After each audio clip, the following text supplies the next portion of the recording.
জিব্রাইল আমিন বললেন, ইয়া রাসূলুল্লাহ, আপনি এই যে ঈসা রুহুল্লাহর সাথে সাক্ষাৎ করুন আর তাকে আপনি সালাম করুন। আল্লাহর নবী ঈসা রুহুল্লাহকে সালাম দিলেন। দেওয়ার পরে ঈসা রুহুল্লাহ বললেন, নেককার ভাই এবং নেককার নবীর প্রতি শুভ সুভাষণ এবং অভিনন্দন বলার জানানোর পরে, এই কথা বলার পরে দ্বিতীয় আসমানের মধ্যে ঈসা রুহুল্লাহর সাথে সাক্ষাৎ হওয়ার পরে আল্লাহর নবী তৃতীয় আসমানের দিকে রওনা করলেন।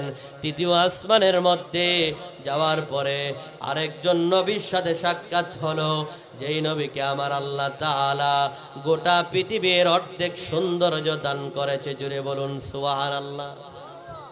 বলেন তো ওই নবীর নাম কি? বলতে পারবেন নি আপনারা?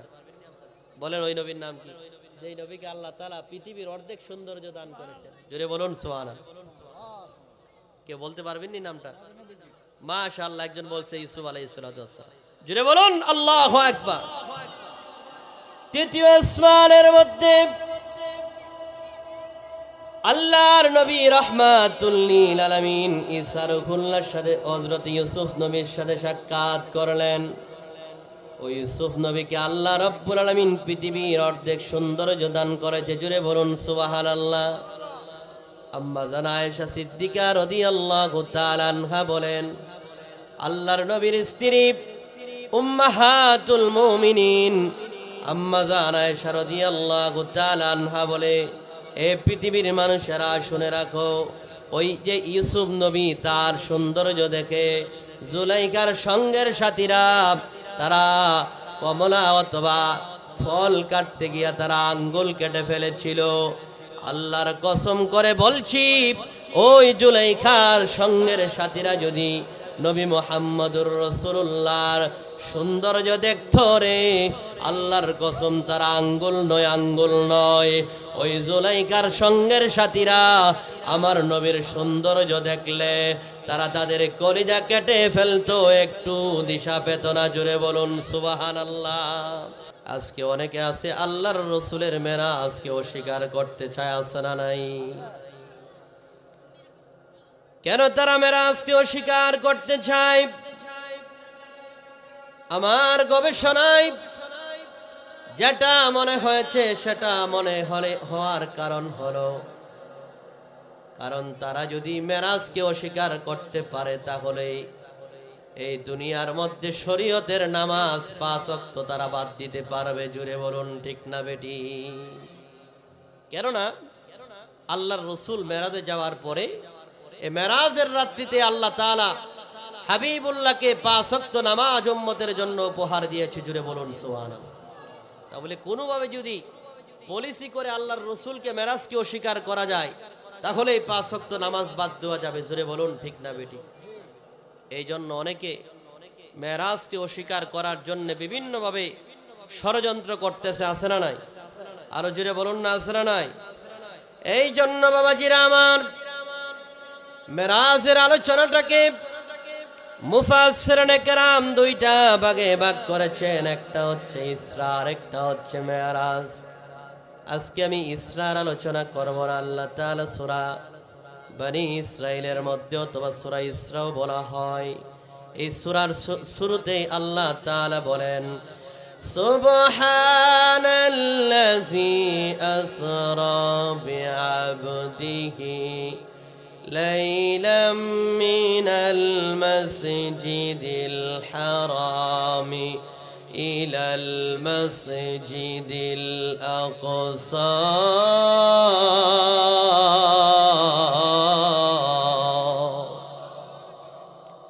আল্লাহ তাআলা বলেন, তারই পবিত্রতা, যিনি তার বান্দাকে রাতারাতি মসজিদে হারাম থেকে মসজিদে আকসায় নিয়ে গেছেন, অর্থাৎ মসজিদে হারাম থেকে বাইতুল মুকাদ্দাস ওই জেরুজালেমের মসজিদ ভ্রমণ করিয়েছে। জুড়ে বলুন সুবহানাল্লাহ।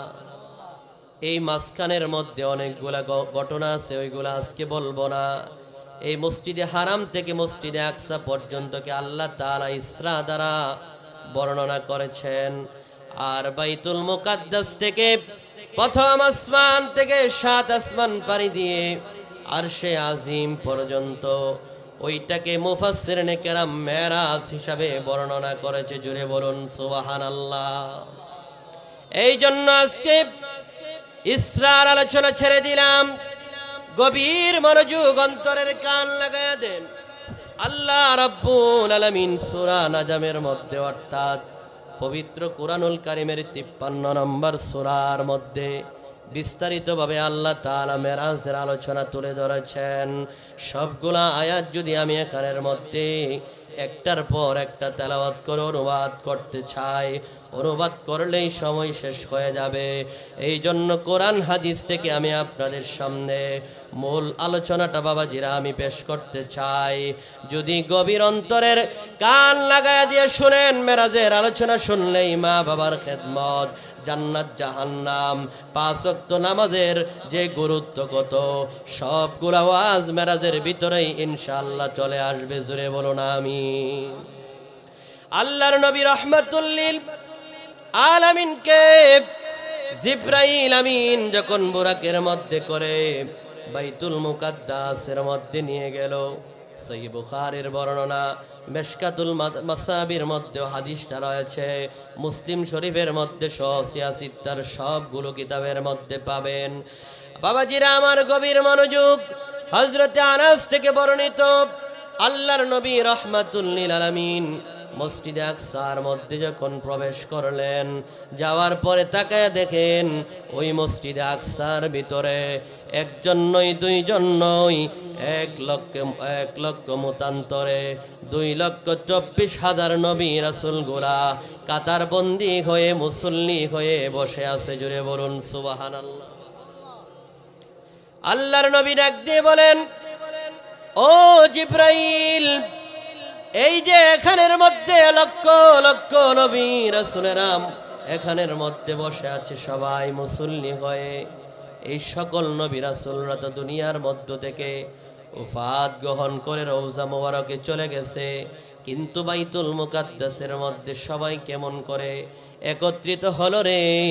জিবরাইল আমিন বলেন, ইয়া রাসূলুল্লাহ, আল্লাহ রাব্বুল আলামিন যদি চায় এখানের মধ্যে উপস্থিত করতে, এটা তো নবীদের জন্য কোনো ব্যাপার নয়। আল্লাহর নবী ডাক দিয়ে বলেন, জিবরাইল, কিছুক্ষণ আগে তো আমি দেখে আসলাম মুসা কালিমুল্লাহ তার রওজা মোবারকের মধ্যে দাঁড়ায়া দাঁড়ায়া আল্লাহ রাব্বুল আলামিনের হুকুম নামাজ আদায় করতেছে। জুড়ে বলুন সুবহানাল্লাহ। আরো জুড়ে বলুন না সুবহানাল্লাহ। আল আম্বিয়াউ আহইয়াউন ফি কুবুরিহিম ইউসাল্লুন, সমস্ত নবীরা তাদের নিজ নিজ রওজা মোবারকে জীবিত অবস্থায় আছে। জুড়ে বলুন সুবহানাল্লাহ। শুধু জীবিত নয়, ইউসাল্লুন, তারা কবরের মধ্যে নামাজ পড়ে। জুড়ে বলুন সুবহানাল্লাহ। এটাই হচ্ছে আহলে সুন্নাত ওয়াল জামাতের আকীদা। ইন্নাল্লাহা হাররামা আলাল আরদি আন তাকুলা আজসাদাল আম্বিয়া। চিৎকার মেরে বলুন আল্লাহু আকবার। আল্লাহর নবী তিরমিজির বর্ণনা, আবু দাউদের বর্ণনা, আল্লাহর নবী বলেন, নিশ্চয়ই আল্লাহ জমিনের জন্য হারাম করে দিয়েছেন সমস্ত নবীদের দেহ মুবারক জমিন স্পর্শ করা। আল্লাহ তাআলা জমিনের জন্য হারাম করে দিয়েছে। জুড়ে বলুন সুবহানাল্লাহ। আমাদের আমল নামাগুলা নবীর রওজা মুবারকে প্রত্যেক দিন পেশ করা হয়। জুড়ে বলুন সুবহানাল্লাহ। উম্মতে মুহাম্মদের আমল আমার নবী দেখে কি দেখে না? জোরে বলুন না, দেখে কি না? দেখার ক্ষমতা দিয়েছেন যিনি, তিনি কে? আর জোরে বলুন, তিনি কে? দলিল দিচ্ছি, নোট করুন। বাজ্জার শরীফের সহিহ সনদে হাদিস এসেছে, আল্লাহর রাসূল বলেন, হায়াতি খায়রুল লাকুম ওয়া ওয়াফাতি খায়রুল লাকুম। আলফাজ বেশ কম করে, ওয়া মামাতি খায়রুল লাকুম তুরাদু আলাইয়া আমালাকুম ফামা রাআইতু মিন খায়রিন হামিদতুল্লাহ আলাইহি ওয়া মা রাআইতু মিন শাররিন ইস্তাগফারতুল্লাহ লাকুম। জুড়ে বলুন সুবহানাল্লাহ। যাক বাবাজিরা আমার, ওইদিকে দলিল দিতে গেলে ঘন্টার পর ঘন্টা দলিল দিতে পারবো, শেষ হবে না। আল্লাহর নবী রাহমাতুল লিল আলামিন ডাক দিয়ে বলে, জিবরাইল, এই যে মসজিদে আকসার মধ্যে এত এত নবী রাসূলরা দেখা যায়, তারা এখানের মধ্যে উপস্থিত থাকার কারণ কি? জিবরাইল আমিন ডাক দিয়ে বলেন, ইয়া রাসূলুল্লাহ, আপনি রহমাতুল লিল আলামিনকে আল্লাহ তাআলা বলেছেন ইমামুল মুরসালিন, ইমামুল আম্বিয়া। আপনি নবীর একটা উপাধি হচ্ছে ইমামুল আম্বিয়া, সমস্ত নবীদের নেতা, সমস্ত নবীদের ইমাম। কিন্তু নবীদের ইমামতি না করে কেমন করে আপনি ইমাম হবেন? এই জন্য আল্লাহ রাব্বুল আলামিন তাফসীরে ইবনে কাসির খুললে আপনারা স্পষ্টভাবে পেয়ে যাবেন। তাফসীরে মাজহারির মধ্যে আরো স্পষ্টভাবে রয়েছে, তাফসীরে রুহুল মানির মধ্যে খুললে আরো স্পষ্ট পাবেন। বাবাজিরা আমার, আল্লাহর নবী রহমাতুল লিল আলামিনকে জিবরাইল আমিন বলেন, ইয়া রাসূলুল্লাহ, আল্লাহ তাআলা না আপনাকে ইমামুল আম্বিয়া বানাইতে চায়, ইমামুল মুরসালিন সাইয়্যিদুল আম্বিয়া বানাইতে চায়, কিন্তু নবীদের ইমামতি না করে কেমন করে ইমামুল আম্বিয়া বানাবে? এই জন্য আজকে আমার আল্লাহ রাব্বুল আলামিন 1,00,000 মতান্তরে 2,24,000 যত নবী রাসূল আছে, সমস্ত নবী রাসূলদেরকে এই মসজিদে আকসার মধ্যে উপস্থিত করে আপনি মুহাম্মদুর রাসূলুল্লাহকে ইমাম বানায়া, সবাইকে মুক্তাদির বানায়া, আপনি রাসূলুল্লাহকে বাস্তবে ইমামুল আম্বিয়া উপাধি দিতে চাই। জোরে বলুন না সুবহানাল্লাহ।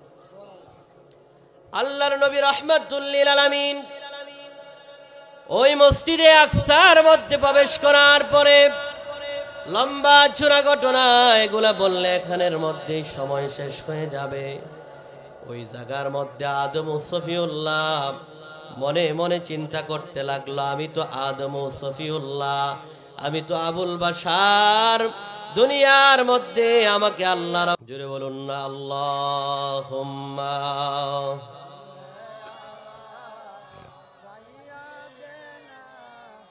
মাওলানা ওয়ালা আলি সাইয়্যিদিনা। যেই কথা বলতেছিলাম, আদম ও সফিউল্লাহ মনে মনে চিন্তা করতে লাগলো, আজকে তো মনে হয় আমাকে ইমাম বানাবে, কেননা এই দুনিয়ার মধ্যে আমি হচ্ছে আবুল বাশার, মানুষের প্রথম মানুষ হচ্ছে আমি, আজকে মনে হয় আমাকে ইমাম বানানো হবে।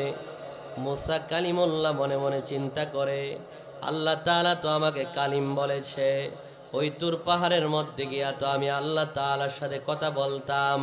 ইব্রাহিম মনে মনে চিন্তা করে, আল্লাহ তাআলা তো আমাকে খলিল বন্ধু বানিয়েছে।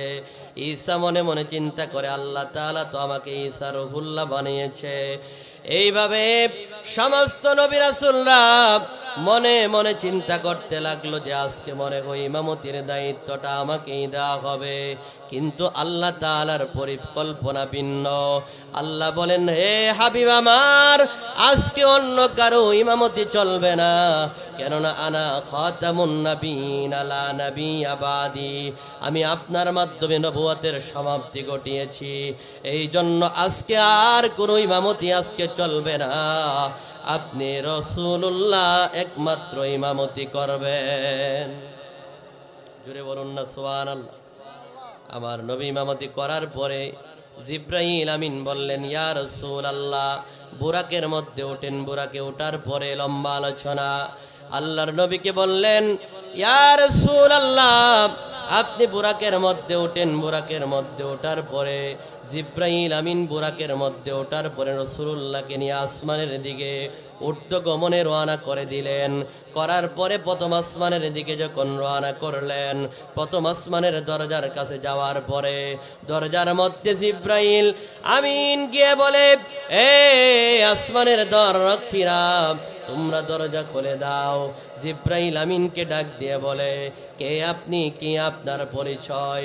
আমি আপনাদের কাছে জানতে চাই যে জিবরাইল আমিন এই 7 আসমানের দরজা দিয়া একদিন নয়, 2 দিন নয়, যেই রাসূলুল্লাহর কাছে 24,000 বার এসেছে, ওই জিবরাইলকে ফেরেশতারা চিনে কি চিনে না?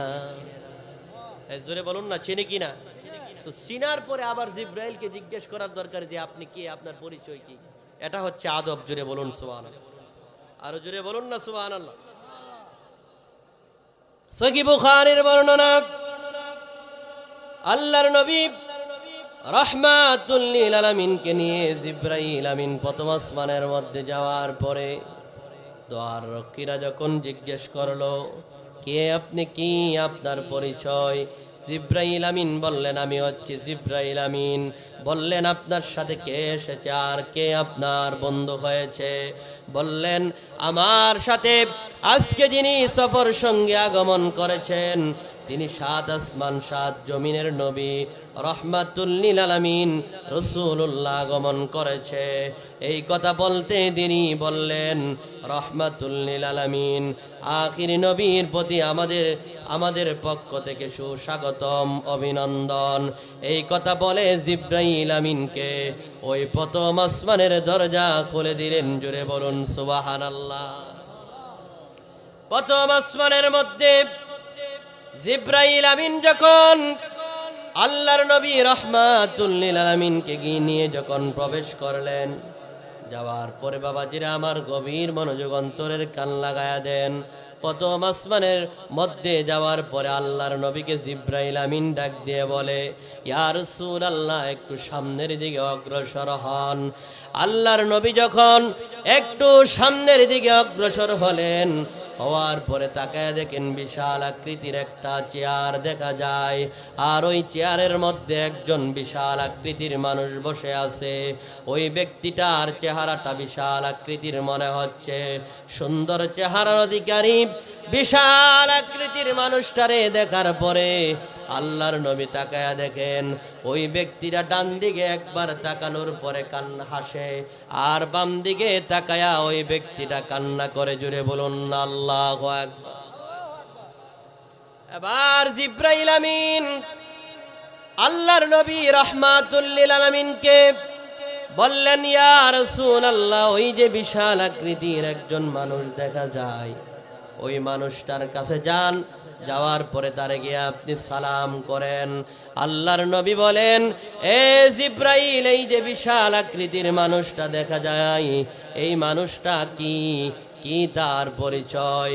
আল্লাহর নবীকে জিবরাইল আমিন ডাক দিয়ে বলেন, ইয়া রাসূলুল্লাহ ওই যে বিশাল আকৃতির মানুষটা দেখা যায় তিনি আর কেউ নয়, তিনি হচ্ছেন এই পৃথিবীর প্রথম মানুষ, আপনার আদি পিতা আদম সফিউল্লাহ। জুড়ে বলুন সুবহানাল্লাহ। আল্লাহর নবী বলেন, ও জিবরাইল রে, এই যে আদম সফিউল্লাহ তিনি কে তাকায়া দেখলাম ডান দিকে ওনার অনেকগুলা মানুষ দেখা যায়। ওই ডান দিকের মধ্যে লক্ষ লক্ষ মানুষের রূহ মুবারক দেখা যায়, আর বাম দিকে অনেকগুলা লক্ষ লক্ষ মানুষের রূহ দেখা যায়। ডান দিকের মানুষগুলার চেহারাগুলা দেখতে সুন্দর দেখা যায়, বাম দিকের মানুষের চেহারাগুলা দেখতে মলিন দেখা যায়। এই যে বিশাল আকৃতির মানুষটা দেখা যায়, তিনি যদি আদম সফিউল্লাহ হয়ে থাকে, তিনি ডান দিকে তাকায়া ওই মানুষগুলার দিকে তাকায়া তাকায়া হাসার কারণ কি?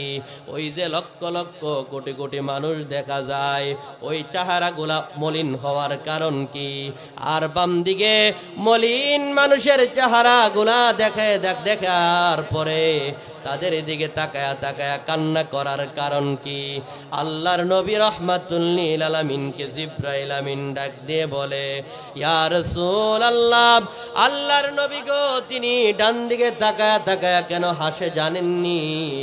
এই যে ডান দিকে মানুষগুলা দেখা যায়, এইগুলা আদম নবীর সন্তান। কিয়ামত পর্যন্ত যত সন্তানগুলা দুনিয়ার মধ্যে আগমন করবে, সমস্ত সন্তানগুলার মধ্য থেকে যারা জান্নাতি হবে, ওই জান্নাতি বান্দা বান্দীদের রূহগুলাকে আল্লাহ তাআলা আদম নবীর ডান দিকে উপস্থিত করে দিয়েছে। জুড়ে বলুন সুবহানাল্লাহ।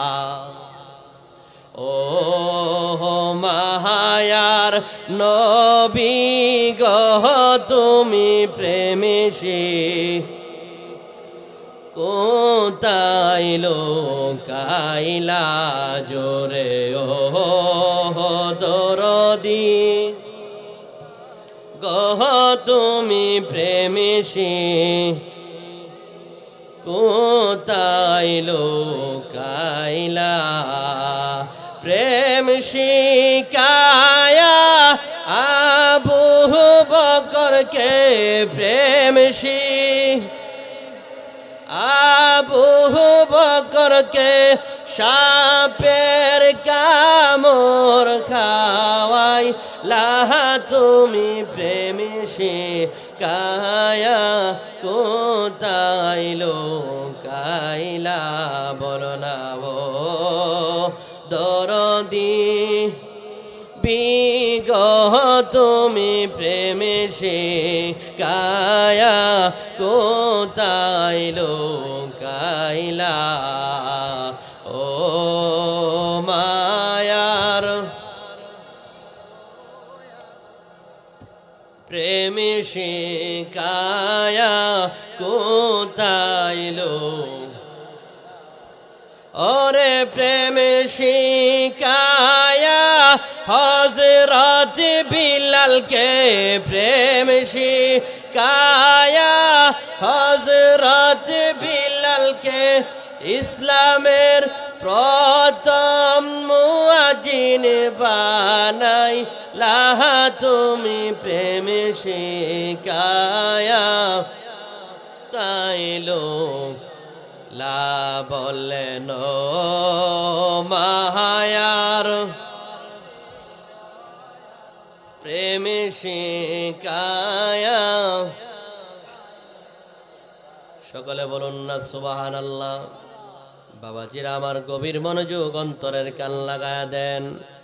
এবার আল্লাহর নবী রহমাতুল লিল আলামিন ডাক দিয়ে বলেন ও জিবরাইল রে আদম নবী ডান দিকে তাকায়া তাকায়া হাসার কারণ কি আর বাম দিকের মানুষগুলার দিকে তাকায়া তাকায়া কান্না করার কারণ কি জোরে বলুন না আল্লাহু আকবার।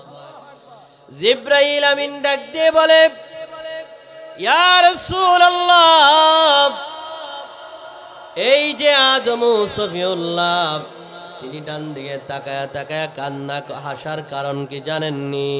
এই ডান দিকের মানুষগুলো ওনার সন্তানের মধ্যে যারা জান্নাতি বান্দা হবে, যারা তার সন্তানের মধ্যে জান্নাতি, তাদের চেহারাগুলা আল্লাহ রাব্বুল আলামিন তার ডান দিকে উপস্থিত করে দিয়েছে। এই জন্য তার এই সন্তানদের মধ্য থেকে ওই জান্নাতি সন্তানগুলাকে দেখে দেখে তিনি আনন্দিত হয়ে চেহারাটা মুস্কি হাসে। আর বাম দিকের লোকগুলা যে দেখতেছেন এইগুলা তার সন্তানের মধ্য থেকে, যেই সন্তানগুলা তার সন্তানের মধ্যে যারা জাহান্নামী হবে ওই সন্তানগুলা নাফরমান সন্তানগুলার চেহারাগুলা বাম দিকে উপস্থিত করা হয়েছে।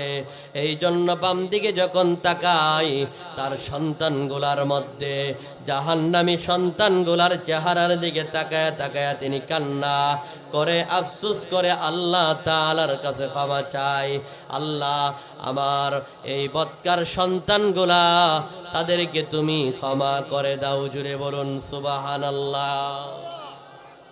প্রথম আসমানের মধ্যে ওই জিবরাইল আমিন আল্লাহর নবী রহমাতুল লিল আলামিনকে নিয়ে যখন আদম নবীর কাছে গেলেন, এই দৃশ্য দেখার পরে আল্লাহর নবীকে বললেন ইয়া রাসূলুল্লাহ আপনি আদম নবীকে সালাম করেন।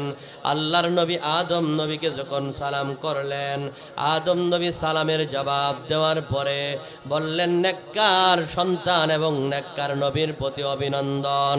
এই কথা বলার পরে আল্লাহর নবী রহমাতুল লিল আলামিনকে নিয়ে জিবরাইল আমিন দ্বিতীয় আসমানের দিকে রওনা করলেন। জুড়ে বলুন আল্লাহু আকবার।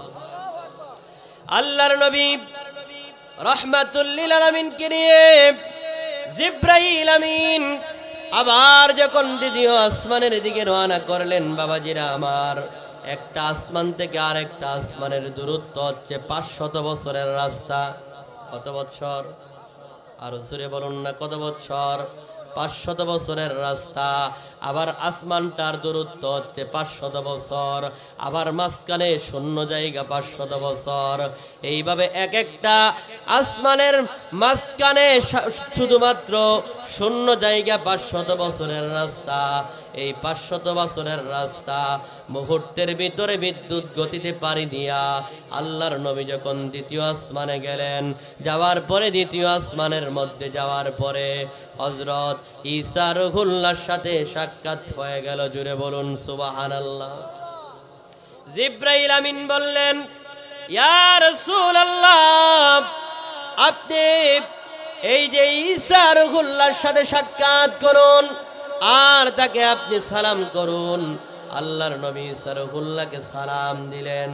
দেওয়ার পরে ঈসা রুহুল্লাহ বললেন, নেককার ভাই এবং নেককার নবীর প্রতি শুভ সুভাষণ এবং অভিনন্দন বলার জানানোর পরে, এই কথা বলার পরে দ্বিতীয় আসমানের মধ্যে ঈসা রুহুল্লাহর সাথে সাক্ষাৎ হওয়ার পরে আল্লাহর নবী তৃতীয় আসমানের দিকে রওনা করলেন। তৃতীয় আসমানের মধ্যে যাওয়ার পরে আরেকজন নবীর সাথে সাক্ষাৎ হলো, যেই নবীকে আমার আল্লাহ তাআলা গোটা পৃথিবীর অর্ধেক সৌন্দর্য দান করেছে। জুড়ে বলুন সুবহানাল্লাহ। বলেন তো ওই নবীর নাম কি? বলতে পারবেননি আপনারা? বলেন ওই নবীর নাম কি, যেই নবীকে আল্লাহ তাআলা পৃথিবীর অর্ধেক সৌন্দর্য দান করেছেন? জুড়ে বলুন সুবহানাল্লাহ।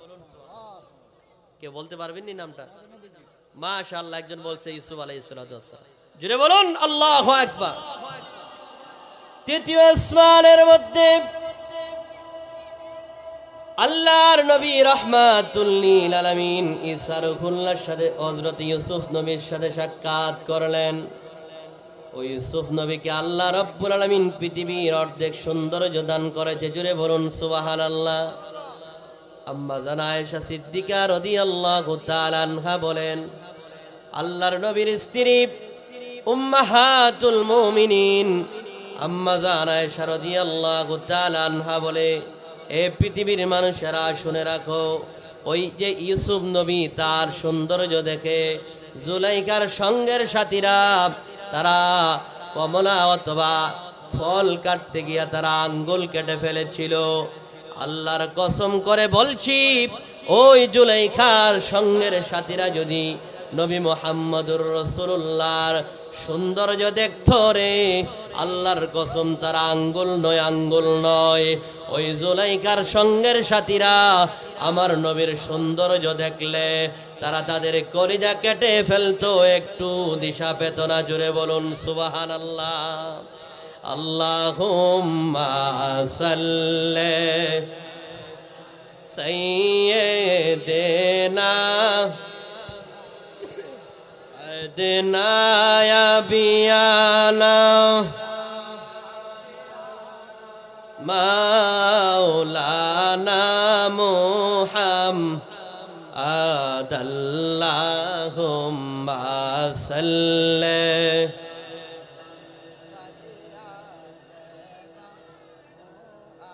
জোরে বলুন না ইয়া রাসূলুল্লাহ। যে কথা বলতেছিলাম স্মরণ আছে আপনাদের? তৃতীয় আসমানের মধ্যে হযরত ইউসুফ আলাইহিস সালাতু ওয়াস সালামের সাথে সাক্ষাৎ। আল্লাহর নবী রাহমাতুল লিল আলামিন তৃতীয় আসমানের মধ্যে ইউসুফ নবীর সাথে সাক্ষাৎ করার পরে তৃতীয় আসমান থেকে ইউসুফ নবীর সাক্ষাৎ শেষ হওয়ার পরে আল্লাহর নবী চতুর্থ আসমানের দিকে যখন রওনা করলেন, জিব্রাইল আমিন আল্লাহর নবী রাহমাতুল লিল আলামিনকে নিয়ে চতুর্থ আসমানের দিকে যখন রওনা করলেন, চতুর্থ আসমানের মধ্যে যাওয়ার পরে ওই জায়গার মধ্যে আরেকজন নবীর সাক্ষাৎ হলো। যেই নবী রাহমাতুল লিল আলামিনের সাথে সাক্ষাৎ হওয়ার পরে আল্লাহর নবী রাহমাতুল লিল আলামিনকে বলে, নেককার নবী এবং নেককার রাসূলের প্রতি আল্লাহ রাব্বুল আলামিন তার প্রতি রহমত বর্ষণ করুক এবং তার প্রতি অভিনন্দন। জুড়ে বলুন না সুবহানাল্লাহ। চতুর্থ আসমানের মধ্যে হযরত ইদ্রিস আলাইহিস সালাতু ওয়াস সালামের সাথে সাক্ষাৎ। জুড়ে বলুন সুবহানাল্লাহ। আল্লাহ তাআলা তার ব্যাপারে কুরআনুল কারীমের মধ্যে বলেন, ওয়াজকুর ফিল কিতাবি ইদ্রিস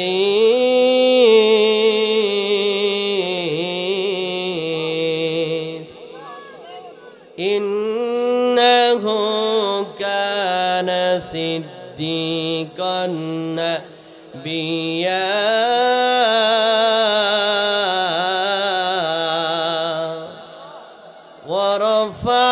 ورفعناه مكانا عليا।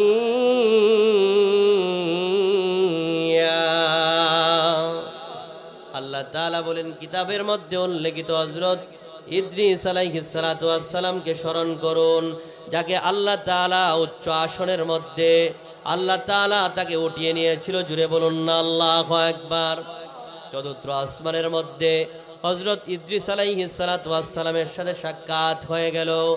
একটু সামনে যাওয়ার পরে আল্লাহর নবী রাহমাতুল লিল আলামিন তাকায়া দেখেন বিশাল আকৃতির একটা মোরগ দেখা যায়। জুড়ে বলুন না আল্লাহু আকবার।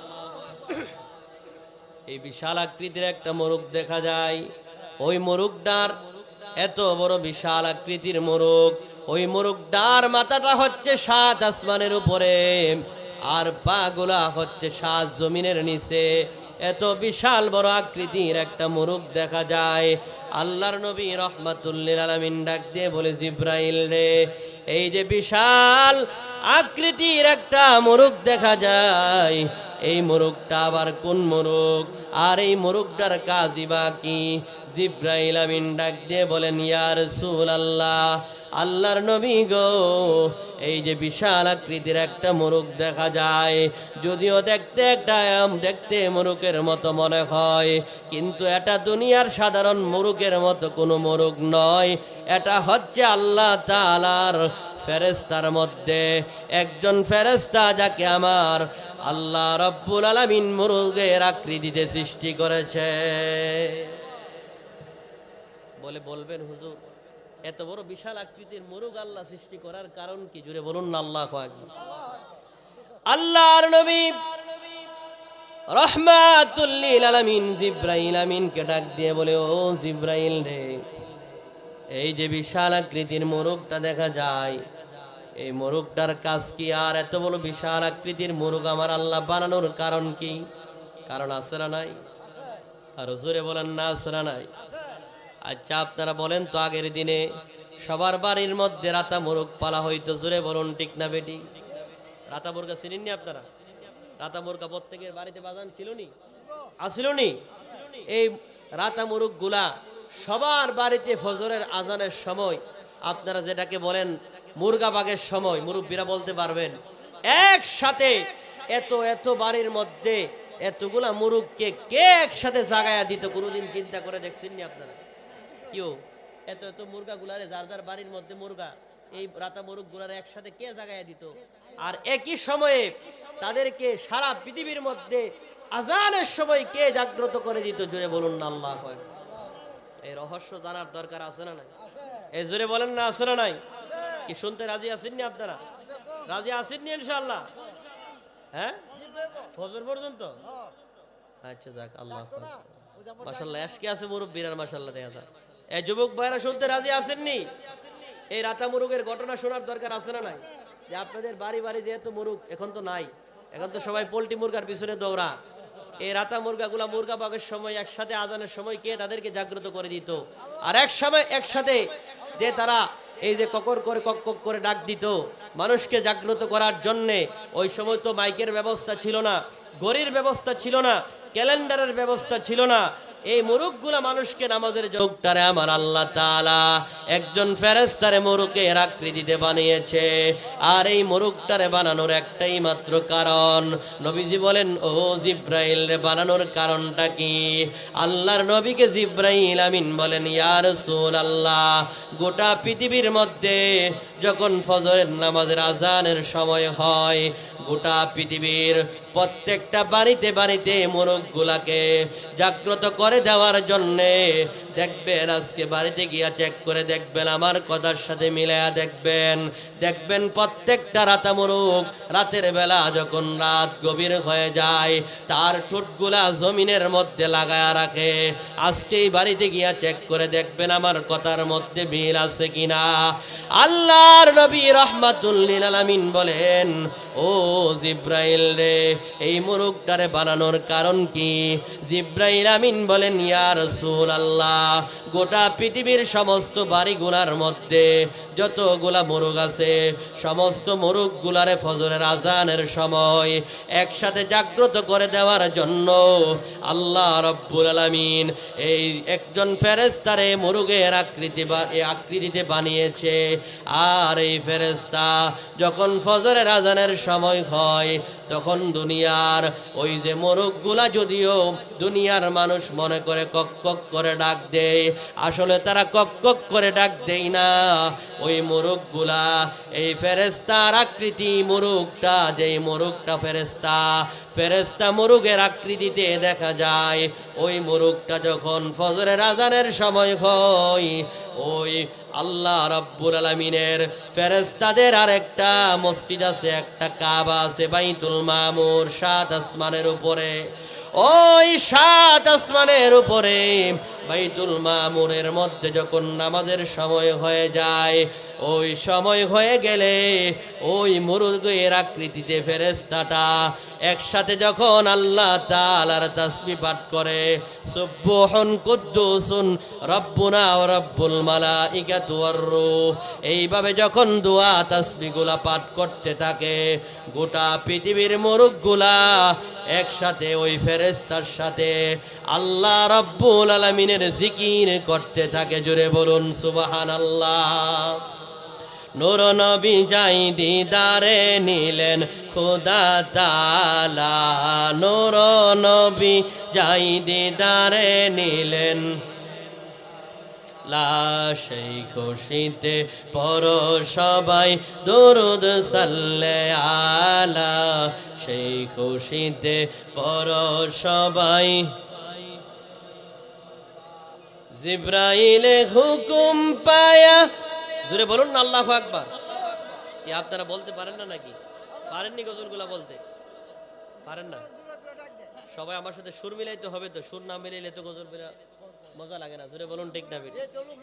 হ্যাঁ, বলার মতো লোক নাই। আচ্ছা যাক, না থাকলে গজল বাদ, গজল বন্ধ। আপনারা যদি আমার সাথে সুর না মিলাইতে পারেন গজল বেরা তো মজা নাই। আপনারা 3 জন বললে হবে না, সবাই যদি বলেন তাহলে মাঝে মধ্যে আপনার ফাঁকে ফাঁকে 2-1টা কলি আমি বলবো। আর যদি বলেন যে না হুজুর আমরা গজল বলতে পারি না, তাইলে ওয়াজ চলবে শুধু।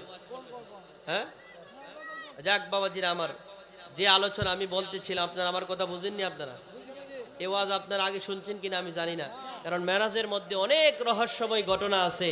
ইনশাআল্লাহ এই ওয়াজের ভিতরেই নামাজ এবং জান্নাত জাহান্নামের যে বর্ণনা, মা বাবার খেদমত সহ সব কথাগুলো ইনশাআল্লাহ আমার ওয়াজের ভিতরেই চলে আসবে। আল্লাহ যদি আমাকে বলার তৌফিক দান করে এবং আপনারা যারা শুনতেছেন আমাকে বলবার এবং আপনাদেরকে শ্রবণ করার, আমাদের সকলকে যেন আমল করার তৌফিক দান করে, বলুন আমিন। জিকির চলবো, সকলে একটু মহাব্বতে জিকির করি। আল্লাহ আল্লাহ আল্লাহ,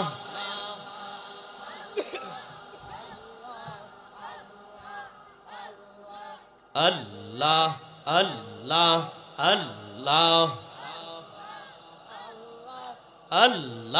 আল্লাহ আল্লাহ আল্লাহ,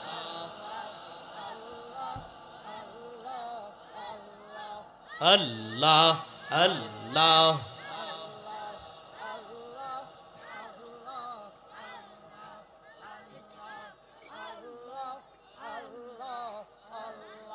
আই মোহাম্মদ কামলে ওয়ালা, আই রে আমার বুকে আই, আল্লাহ আল্লাহ।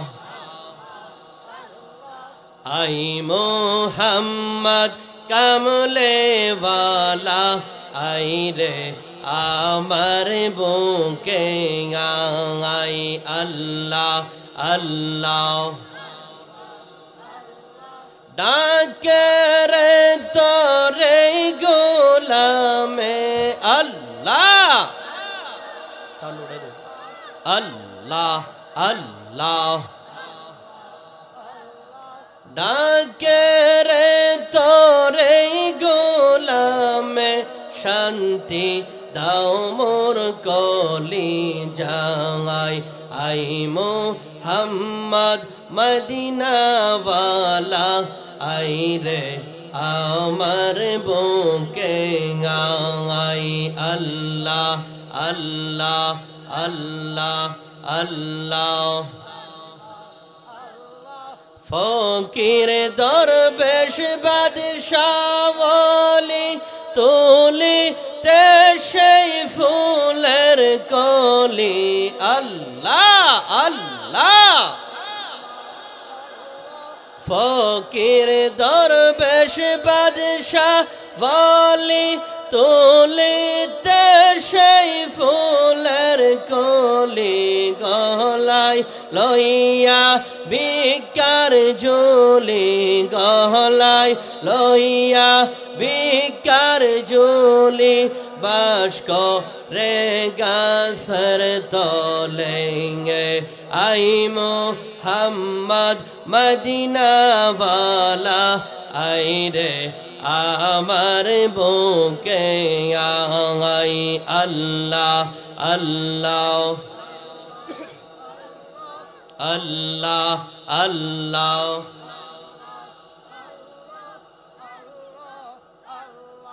ডাকরে তোরে গোলামে আল্লাহ কান্দে রে তোরে গোলামে শান্তি দাও মোর কলি যায় আই মোহাম্মদ মদিনা ওয়ালা আই রে আমার বুকে আই আল্লাহ আল্লাহ আল্লাহ আল্লাহ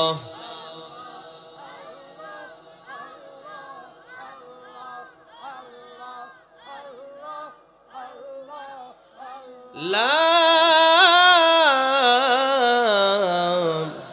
ইলাহা ইল্লাল্লাহু মুহাম্মাদুর রাসূলুল্লাহ সাল্লাল্লাহু আলাইহি ওয়াসাল্লাম জুড়ে বলুন আল্লাহু আকবার বাবাজিরা আমার এবার জিবরাইল আমিনকে আল্লাহর নবী ডাক দিয়ে বলেন ও জিবরাইল এই যে বিশাল আকৃতির মোরগের মতো একজন ফেরেশতা দেখা যায়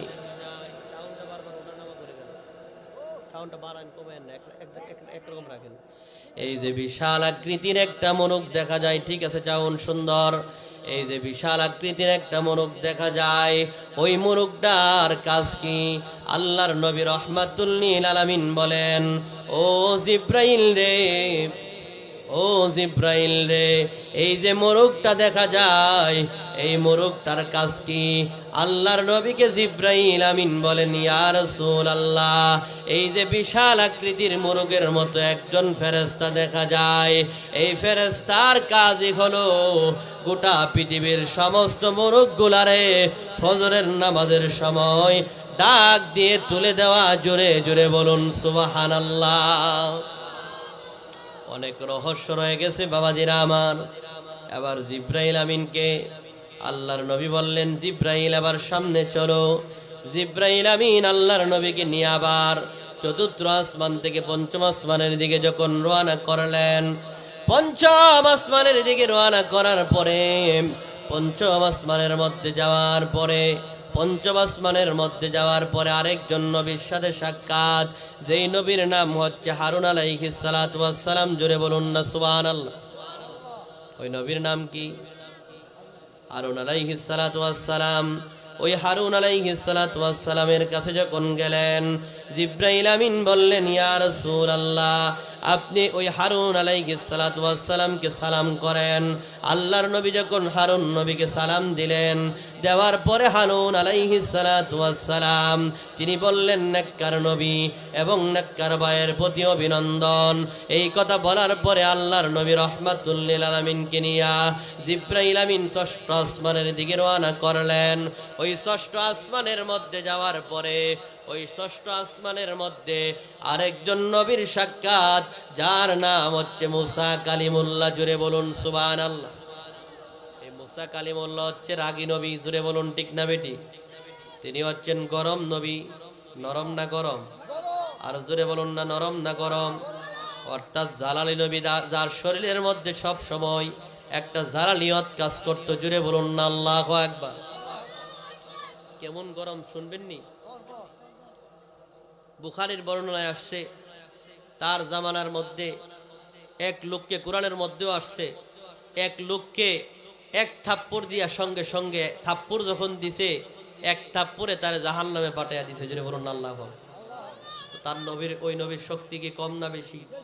যে নবী বাম হাত দিয়ে থাপ্পড় দেওয়ার কারণে সাথে সাথে মৃত্যুবরণ করেছে, ওই নবীর শক্তি কম না বেশি? আর বুখারীর বর্ণনার মধ্যে আসছে ওই মুসা কালিমুল্লাহর কাছে স্বয়ং মালাকুল মউত আজরাইল যখন আসছে, আজরাইলরে যখন বাম হাত দিয়ে থাপ্পড় মারছে, আজরাইলের চোখ খুলে পড়ছেন জমিনের মধ্যে। জুড়ে বলুন না আল্লাহু আকবার। ওই নবীর শক্তি কম না বেশি? আজরাইল হাত এইভাবে দইরা চোখের মধ্যে কোন রকম দইরা আল্লাহর কাছে গিয়া কো, আল্লাহ কই পাঠাইলা? আমারে পাঠাইছিলা মালাকুল মউত বানায়া মুসা নবীর জান কবজ করার জন্য। এখন তো দেখতেছি মুসা নবী আমার জান কবজ করে লাইতে রইছিল। জোরে কর না আল্লাহু আকবার। আল্লাহ বলে, মুসা রে, ও মুসা, তুমি আমার ফেরেশতা ও মালাকুল মউতকে এইভাবে থাপ্পড় মারার কারণটা কি? আর জিব্রাইলে ডাক দিয়া কই, জিব্রাইল রে, তুমি যে আমার নবীর দরবারে গেছো, নবীর দরবারের মধ্যে গিয়া অনুমতি নিছনি? কারণ নবীদের কাছে অনুমতি ছাড়া যাওয়া জায়েজ নাই। জোরে বলুন ঠিক না বেটি? তাফসিরের মধ্যে এবং বুখারীর হাসিয়ার মধ্যে কয়েকটা ব্যাখ্যা দেওয়া হয়েছে। একটা ব্যাখ্যা হচ্ছে, ওই মালাকুল মউত আজরাইল যে মুসা নবীর কাছে আসছে, তিনি মানুষের শুরুতে আসছে।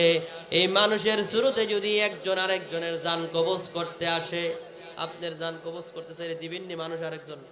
একজন মানুষ যদি আসে আপনার জান কবজ করতে দিবেননি? মুসা নবী কিরে তে দিয়ে আমার জান কবজ করে লাগ, তিনি যে মালাকুল মউত আজরাইল এটা পরিচয় হয়তো দিছে না, মানুষের শুরুতে আসছে, এই জন্য থাপ্পড় মারছে কষায়া। জোরে বলুন না আল্লাহু আকবার। তো যেই নবী আজরাইলের থাপ্পড় দিয়া চোখ ফালাইয়া দেয়, এই নবীর শক্তি কম না বেশি? কথা কয় না, কম না বেশি? ওই মুসা কালিমুল্লাহর সাথে ষষ্ঠ আসমানে আল্লাহর নবী রাহমাতুল লিল আলামিনের সাথে সাক্ষাৎ হয়ে গেল। মুসা কালিমুল্লাহ কান্না করা শুরু করলো। আমার নবী রাহমাতুল লিল আলামিন ডাক দিয়ে বলে, জিব্রাইল রে, মুসা নবী কান্না করার কারণ কি? তিনি কেন কান্না করতেছে? তাফসীরে ইবনে কাসিরের মধ্যে আসছে, আল্লাহর নবী রাহমাতুল লিল আলামিনের কাছে জিব্রাইল আমিন ডাক দিয়ে বলে, ইয়া রাসূলুল্লাহ, মুসা কালিমুল্লাহ কেন কান্না করে জানেননি? এই মুসা কালিমুল্লাহ এই জন্য কান্না করে, ওই কঠিন কিয়ামতের ময়দানে আপনি যদিও দুনিয়ার মধ্যে সর্বশ্রেষ্ঠ নবী, মুসা কালিমুল্লাহ বনি ইসরাইলের নবী ছিলেন, যার লক্ষ লক্ষ উম্মত ছিল, কিন্তু কিয়ামতের ময়দানে আপনি রাহমাতুল লিল আলামিনের উম্মতের সংখ্যা এত পরিমাণে হবে, যেই নবীর উম্মতের সংখ্যার সাথে সমস্ত নবীদের উম্মত গুনার সংখ্যা একসাথে করলেও এক হবে না। জুড়ে বলুন সুবহানাল্লাহ। এই জন্য মুসা নবী কাঁদে যে এই আখিরি নবীর উম্মত তো সব চাইতে বেশি হয়ে যাবে। জুড়ে বলুন সুবহানাল্লাহ। আর যেই নবীর উম্মতের আগে কোন নবীর উম্মত জান্নাতে প্রবেশ করতে পারবে না, আর যেই নবী জান্নাতে প্রবেশ করার পূর্বে কোন নবী পর্যন্ত জান্নাতে প্রবেশ করতে পারবে না। জুড়ে বলুন না সুবহানাল্লাহ। ওই নবীর উম্মত হয়ে আমরা খুশি না বেজার? এই জুড়ে বলুন না খুশি না বেজার? যেই নবীর উম্মত হওয়ার জন্যে অসংখ্য অগণিত নবী রাসূলরা পাগল ছিলেন, নবী হওয়ার জন্য নয়, আখিরি নবীর উম্মত হওয়ার জন্যে। তারই মধ্য থেকে একজন নবীর দরখাস্ত আমার আল্লাহ কবুল ও মঞ্জুর করেছেন, যার নাম হচ্ছে ঈসা রুহুল্লাহ। তিনি নবী হয়ে নয়, এই পৃথিবীর মধ্যে আখিরি নবীর উম্মত হয়ে আবার পৃথিবীতে আগমন করবে। জুড়ে বলুন সুবহানাল্লাহ। তো ওই শ্রেষ্ঠ নবীর শ্রেষ্ঠ উম্মত হয়ে আমরা খুশি না বেজার? জুড়ে বলুন না খুশি না বেজার? কে কে বেজার হাত তুলেন। কেউ বেজার না, সবাই খুশি। আপনারা বাবাজিরা আমার কেউ কথা বললেন না, কথা বললে তো ওয়াজের মনোযোগ নষ্ট হয়ে যায়। আপনারা আমার ওয়াজ বুঝেননি? আমরা কততম আসমানে আছি? ওয়াজে কততম আসমানে আছি? ষষ্ঠ আসমানে। জুড়ে বলুন ঠিক না বেঠিক? কোন নবীর সাথে সাক্ষাৎ? মুসা কালিমুল্লাহ। জুড়ে বলুন ঠিক না বেঠিক? মুসা কালিমুল্লাহ চোখের পানি ছেড়ে দিয়ে দিয়ে কান্না করার কারণে আল্লাহর নবী বলে, জিব্রাইল, মুসা নবী কেন কান্না করে?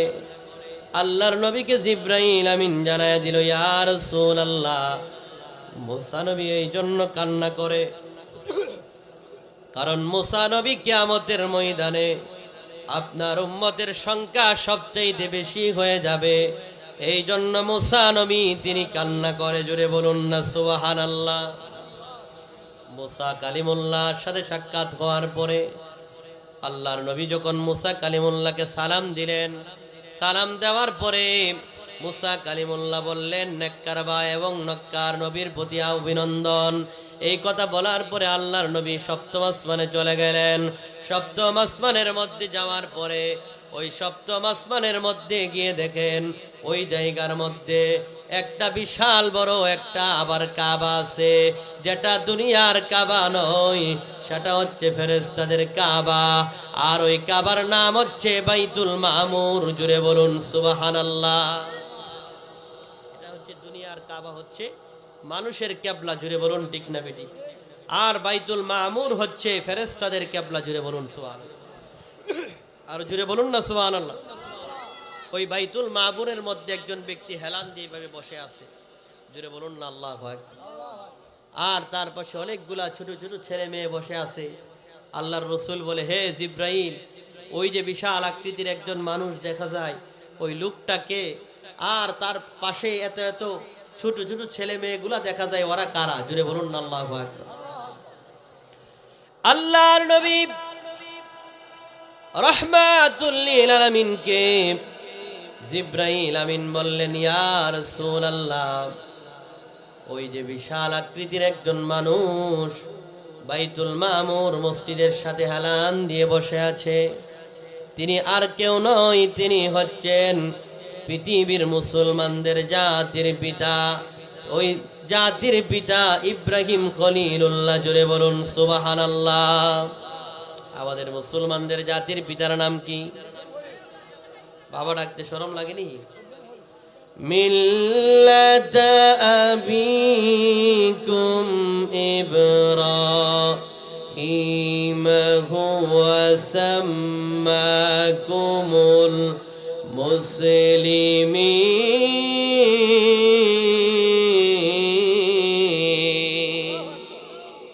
আমাদের জাতির পিতা কে? আরো জোরে বলুন না কে? ওই জাতির পিতা ইব্রাহিম খলিলুল্লাহ ওই বাইতুল মামুর সাত আসমানের উপরে ফেরেশতাদের কিবলা বাইতুল মামুর মসজিদের মধ্যে এলান দিয়ে বসে আছে। আর তার চতুর্পাশে অনেকগুলা ছোট ছোট ছেলে মেয়েগুলা বসে আছে। আল্লাহর নবী বলেন, জিব্রাইল রে, এই ছোট ছোট ছেলে মেয়েগুলা এখানে বসে থাকার কারণ কি? আল্লাহর রসুল রাহমাতুল লিল আলামিনকে জিব্রাইল আমিন বলেন, ইয়া রাসূলুল্লাহ, এই যে ছোট ছোট ছেলে মেয়েগুলাকে দেখতেছেন, ওরা কারা জানেননি? দুনিয়ার মধ্যে আপনার উম্মতের মধ্যে যারা ছোট সময় ছোট ছেলে মেয়েগুলাকে নাবালক অবস্থায় হারিয়ে ফেলেছে, ওই সন্তানগুলাকে আল্লাহ রাব্বুল আলামিন ওই ইব্রাহিম খলিলুল্লাহর মাধ্যমে কুরআনুল কারীম শিক্ষা দেয়। জোরে বলুন সুবহানাল্লাহ। অনেকের ছোট ছেলে মেয়ে মারা যায়। জোরে বলুন ঠিক না বেটি? আর এই ছেলে মেয়েগুলা মৃত্যুবরণ করার পরে যদি মা বাবা ধৈর্য ধারণ করে, আল্লাহর রসুল বলেন কিয়ামতের ময়দানে ওই ছোট ছেলে মেয়েগুলা আল্লাহ তাআলার দরবারে সুপারিশ করে মা বাবাকে জান্নাতে নিয়ে যাবে। জোরে বলুন সুবহানাল্লাহ। আর ওই ছেলে মেয়েগুলাকে ইব্রাহিম খলিলুল্লাহ কোরআন শিক্ষা দেয়। জোরে বলুন না সুবহানাল্লাহ। তারা জান্নাতের বাগানের মধ্যে খেলাধুলা করে। জোরে বলুন সুবহানাল্লাহ। এই কথা বলার পরে আল্লাহর নবী রাহমাতুল লিল আলামিন বললেন, জিব্রাইল, ঠিক আছে, এই যে একটা বাইতুল মামুর আর একটা ফেরেশতাদের কিবলা দেখা যায়, এখানের মধ্যে কত লোকগুলা ফেরেশতারা একসাথে নামাজ আদায় করে।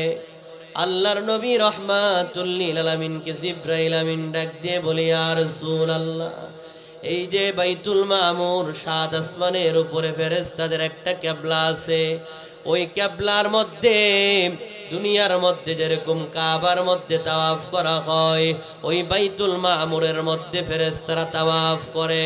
ওই ফেরেশতারা একসাথে 70,000 ফেরেশতা একসাথে বাইতুল মামুর তাওয়াফ করতে থাকে। ইয়া রাসূলুল্লাহ, আল্লাহর নবী গো, যেই 70,000 ফেরেশতা ওই বাইতুল মামুর ওই কিবলার মধ্যে 7 আসমানের উপরে ফেরেশতাদের কিবলা বাইতুল মামুর একবার তাওয়াফ করে, জিন্দেগিতে কিয়ামতের আগ পর্যন্ত দ্বিতীয়বার আরেকবার তাওয়াফ করার সুযোগ পাবে না। জোরে বলুন সুবহানাল্লাহ। 70,000 ফেরেশতা প্রত্যেক মুহূর্তে মুহূর্তে ওই বাইতুল মামুরের মধ্যে তাওয়াফ করতে থাকে। এইভাবে কিয়ামত পর্যন্ত তাওয়াফ করবে।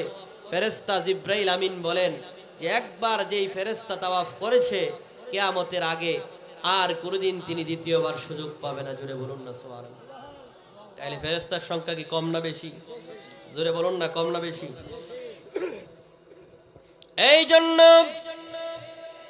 বাবাজিরা আমার, ওই জায়গার মধ্যে 7 আসমানের মধ্যে ইব্রাহিম নবীর সাথে সাক্ষাৎ হওয়ার পরে আল্লাহর নবীকে জিব্রাইল আমিন একটু সামনের দিকে নিয়ে গেলেন।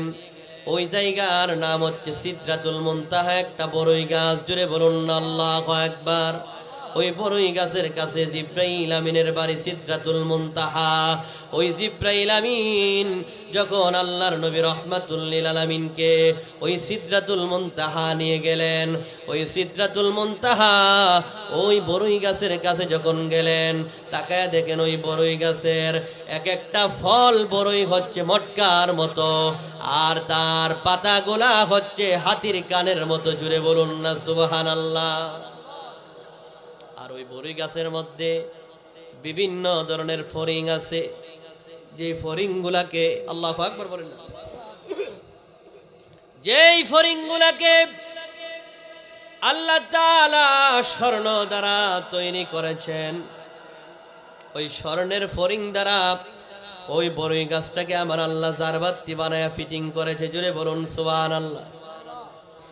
ওই সিদরাতুল মুনতাহার মধ্যে আল্লাহর নবী রহমাতুল লিল আলামিন কিছুক্ষণ অবস্থান করার পরে সহিহ বুখারী শরীফের মধ্যে 7047 নম্বর হাদিস, ওই জায়গা থেকে আল্লাহর নবী রহমাতুল লিল আলামিনকে আল্লাহ তাআলা জান্নাত এবং জাহান্নাম ভ্রমণ করে দেখিয়েছে। জুড়ে বলুন না সুবহানাল্লাহ। আল্লাহ তাআলা বলেন, লাকাদ রাআ মিন আয়াতি রাব্বিহিল কুবরা। আল্লাহু আকবার। আল্লাহ বলেন, নিশ্চয় তিনি তার বান্দা হাবিবুল্লাহকে অনেক নিদর্শনগুলা তিনি ওই রাত্রে ভ্রমণ করে দেখিয়েছেন। জুড়ে বলুন না সুবহানাল্লাহ। আল্লাহর নবী রাহমাতুল লিল আলামিন বলেন, আমাকে 2 জন ফেরেশতা ওই জাহান্নামের দিকে নিয়ে গেল। যখন তারা 2 জন ফেরেশতা একটু সামনের দিকে নিয়ে গেলেন, নেওয়ার পরে আমি তাকায়া দেখলাম এমন একটা জায়গার মধ্যে আমাকে নিয়ে যাওয়া হলো, যেই জায়গার মধ্যে একটা মানুষ চিত হয়ে শুয়ে আছে, আর আরেকটা মানুষ কায়ত হয়ে শুয়ে আছে। প্রথম যেই ব্যক্তিটার কাছে গেলাম, ওই ব্যক্তিটা কায়ত হয়ে শুয়ে আছে। ওই ব্যক্তির কাছে যাওয়ার পরে তাকায়া দেখলাম ওই ব্যক্তির কাছে আর একটা মানুষ দাঁড়িয়ে আছে, তার হাতের মধ্যে বিশাল বড় একটা পাথর আছে।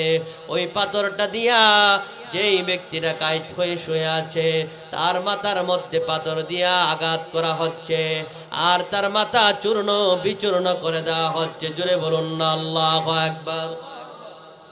আল্লাহর নবী রাহমাতুল লিল আলামিন বলেন, ও জিব্রাইল, এই যে বিশাল বড় একজন ব্যক্তি কায়ত হয়ে শুয়ে আছে, আর তার পাশে আরেকজন ব্যক্তি দাঁড়িয়ে আছে, তার হাতের মধ্যে বিশাল একটা পাথর দেখা যায়, আর এই পাথর দিয়া ওই কায়ত হয়ে শায়িত ব্যক্তির মাথার মধ্যে আঘাত করা হচ্ছে।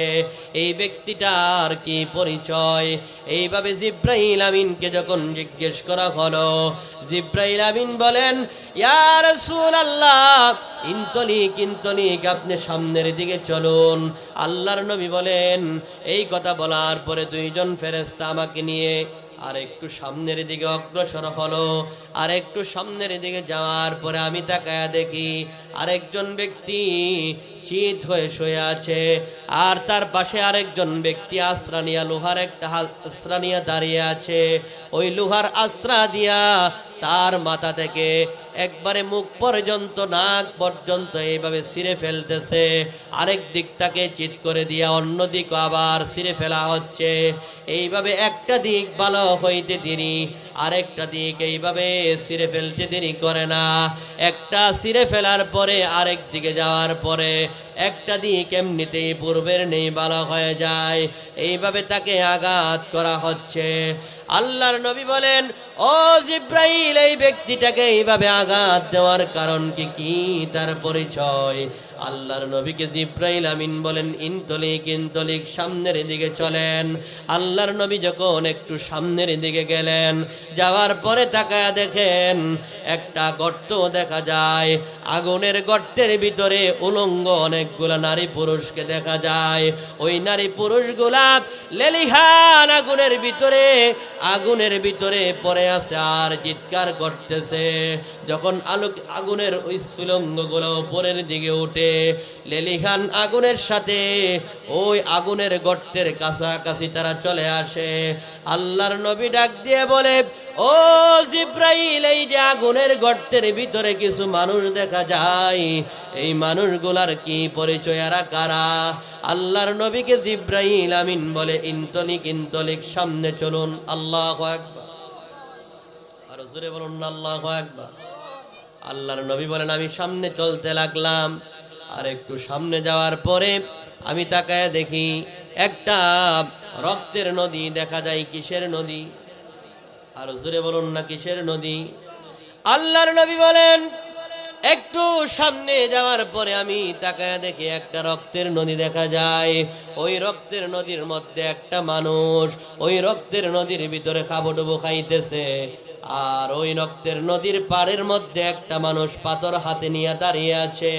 যখনই লোকটা সাঁতার কাটতে কাটতে ওই রক্তের নদীর পাশাপ ওই কাছাকাছি যায়, পাড়ের কাছে যাওয়ার পরে যেই ব্যক্তিটা হাতের মধ্যে পাথর নিয়ে দাঁড়িয়ে আছে, ওই ব্যক্তিটা পাথর নিক্ষেপ করতে করতে ওই রক্তের নদীর মাঝখানে ব্যক্তিটারে নিয়ে যায়। নেওয়ার পরে আবার ওই রক্তের নদীর ভিতরে যখন ওই ব্যক্তিটা খাবুডুবু খাইতে খাইতে আবার রক্তের নদীর পাড়ে আসে, রক্তের নদীর পাড়ে যেই ব্যক্তিটা দাঁড়ানো আছে, ওই ব্যক্তিটা পাথর দিয়া আঘাত করতে করতে আবার রক্তের নদীর মাঝখানে নিয়ে যায়।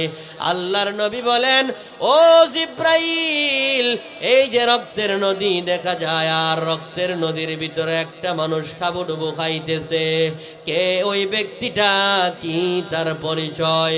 আল্লাহর নবীকে জিব্রাইল আমিন বলেন, ইনতলিক ইনতলিক, সামনে চলুন। আল্লাহু আকবার। শুনতে রাজি আছেন না আপনারা? হ্যাঁ, বুঝেননি আমার কথা? ব্যাখ্যা ইনশাআল্লাহ সবগুলা দিব, আগে শেষ করি।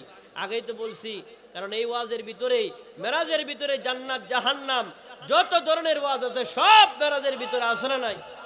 আরো জোরে বলুন না, আছে না নাই? কারণ আমার আল্লাহ মেরাজের রাত্রে আমার হাবিবুল্লাহকে সব কিছু ভ্রমণ করে দেখিয়েছেন। জোরে বলুন ঠিক না বেটি? আল্লাহর নবী বলেন, ও জিব্রাইল, ওই যে রক্তের নদীর ভিতরে মানুষটা খাবুডুবু খাইতেছে, ওই ব্যক্তিটাকে, কি তার পরিচয়? জিব্রাইল আমিন বলেন, ইয়া রাসূলুল্লাহ, ইনতলিক, সামনে চলেন। আল্লাহর নবীকে নিয়ে সামনে চলা হলো। একটু সামনে যাওয়ার পরে আল্লাহর নবী তাকায়া দেখেন একটা মানুষ হাতের মধ্যে লোহা আগুনের মশাল নিয়ে দাঁড়িয়ে আছে। আল্লাহর নবী বলেন, এ ফেরেশতারা, দুনিয়ার মধ্যে তোমাদের দেখার মধ্যে সব চাইতে কুশ্রী যেই ব্যক্তিটা দেখা যায়, ওই কুশ্রীর মধ্যে সব চাইতে কুশ্রী বিকট চেহারার অধিকারী ওই মানুষটারে মনে হলো আমার কাছে। ওই বিকট চেহারার অধিকারী অধিকারী, ভয়ঙ্কর চেহারার অধিকারী একজন ব্যক্তিকে দেখলাম, যেই ব্যক্তিটা বিশাল বড় দেখা যায়, যার চেহারাটা মাথাটা আসমানের মধ্যে, পাগুলা জমিনের মধ্যে। এত বড় বিশাল আকৃতির একজন ভয়ঙ্কর কুশ্রী চেহারার অধিকারী একজন ব্যক্তিকে দেখলাম।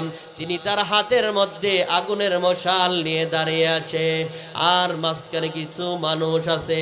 ওই মানুষগুলার চতুর্পাশে দৌড়ায়া দৌড়ায়া তিনি আগুনের মশাল দিয়ে আগুন জ্বালাচ্ছে। জোরে বলুন না আল্লাহু আকবার।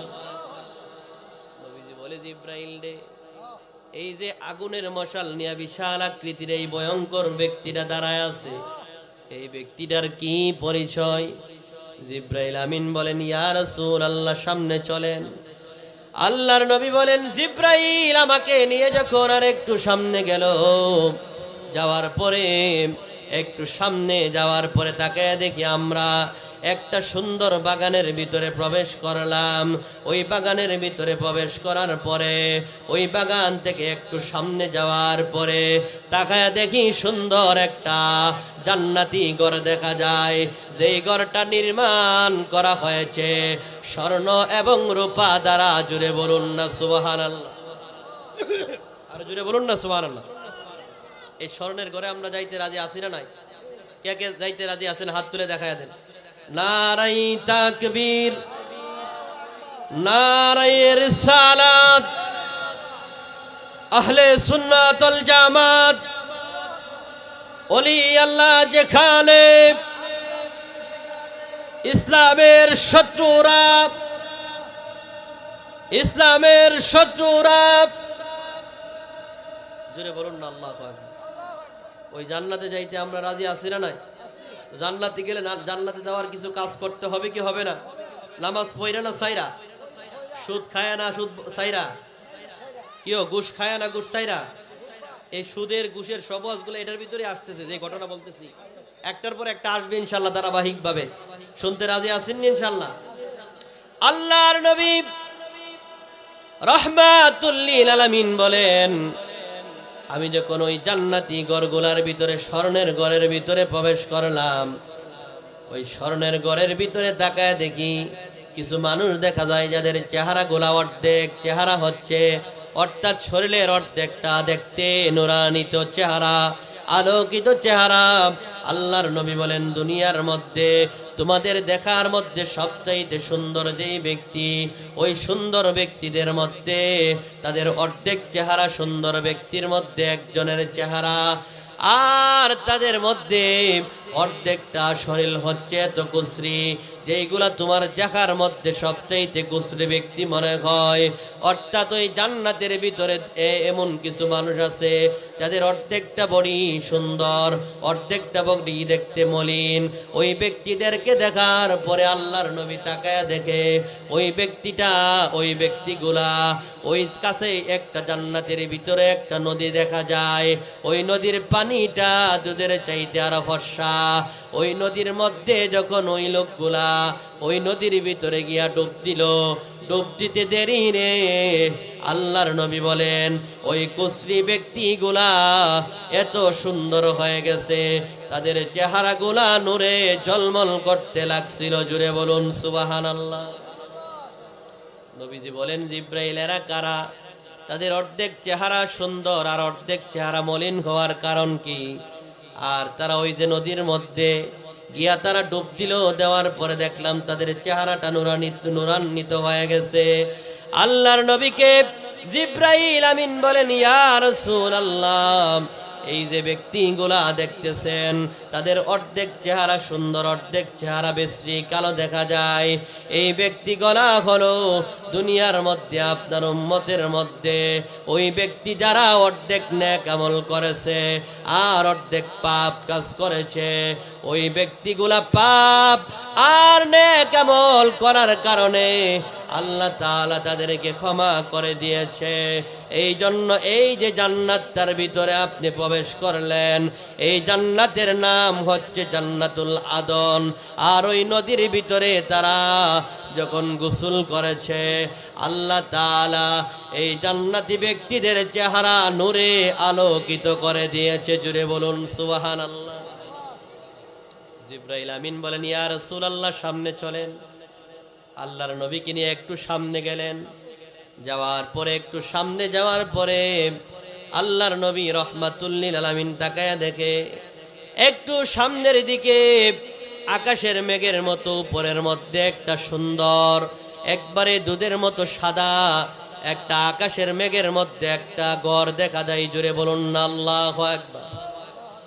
এই ঘরটার ভিতরে আল্লাহর রসুল যখন তাকাইলেন, জিবরাইল আমিন বলেন, ইয়া রাসূলুল্লাহ, এটা হচ্ছে আপনার বাসস্থান। এই বাসস্থানের ভিতরে আপনি থাকবেন আর এই বাসস্থানের ভিতরে আপনি প্রবেশ করবেন। জিবরাইল আমিনকে আমার নবী ডাক দিয়ে বলে, ও জিবরাইল রে, দেখি তো আমার বাসস্থানের কাছে চলে আসছি, এক কাজ করো আমারে, তোমরা আমার বাসস্থান আমার জান্নাতের ওই কক্ষের ভিতরে যাওয়ার জন্য সুযোগ করে দাও। জোরে বলুন সুবহানাল্লাহ। জিবরাইল আমিন বলে, ইয়া রাসূলুল্লাহ, এই জান্নাতের ভিতরে অবশ্যই আপনি প্রবেশ করবেন আর অবশ্যই আপনার ওই যে বাসগৃহ আছে এখানের মধ্যে প্রবেশ করবেন, কিন্তু এখনো সময় হয় নাই। আপনার হায়াতের জিন্দেগি যখন শেষ হয়ে যাবে, তারপর আল্লাহ রব্বুল আলামিন আপনার এই বাসস্থানের মধ্যে অবশ্যই আপনাকে প্রবেশ করাবে। জোরে বলুন সুবহানাল্লাহ। আল্লাহুম্মা সাল্লি সাইয়্যিদিনা মাওলানা ওয়া আলা আলি সাইয়্যিদিনা ওয়া আলা আলি সাইয়্যিদিনা।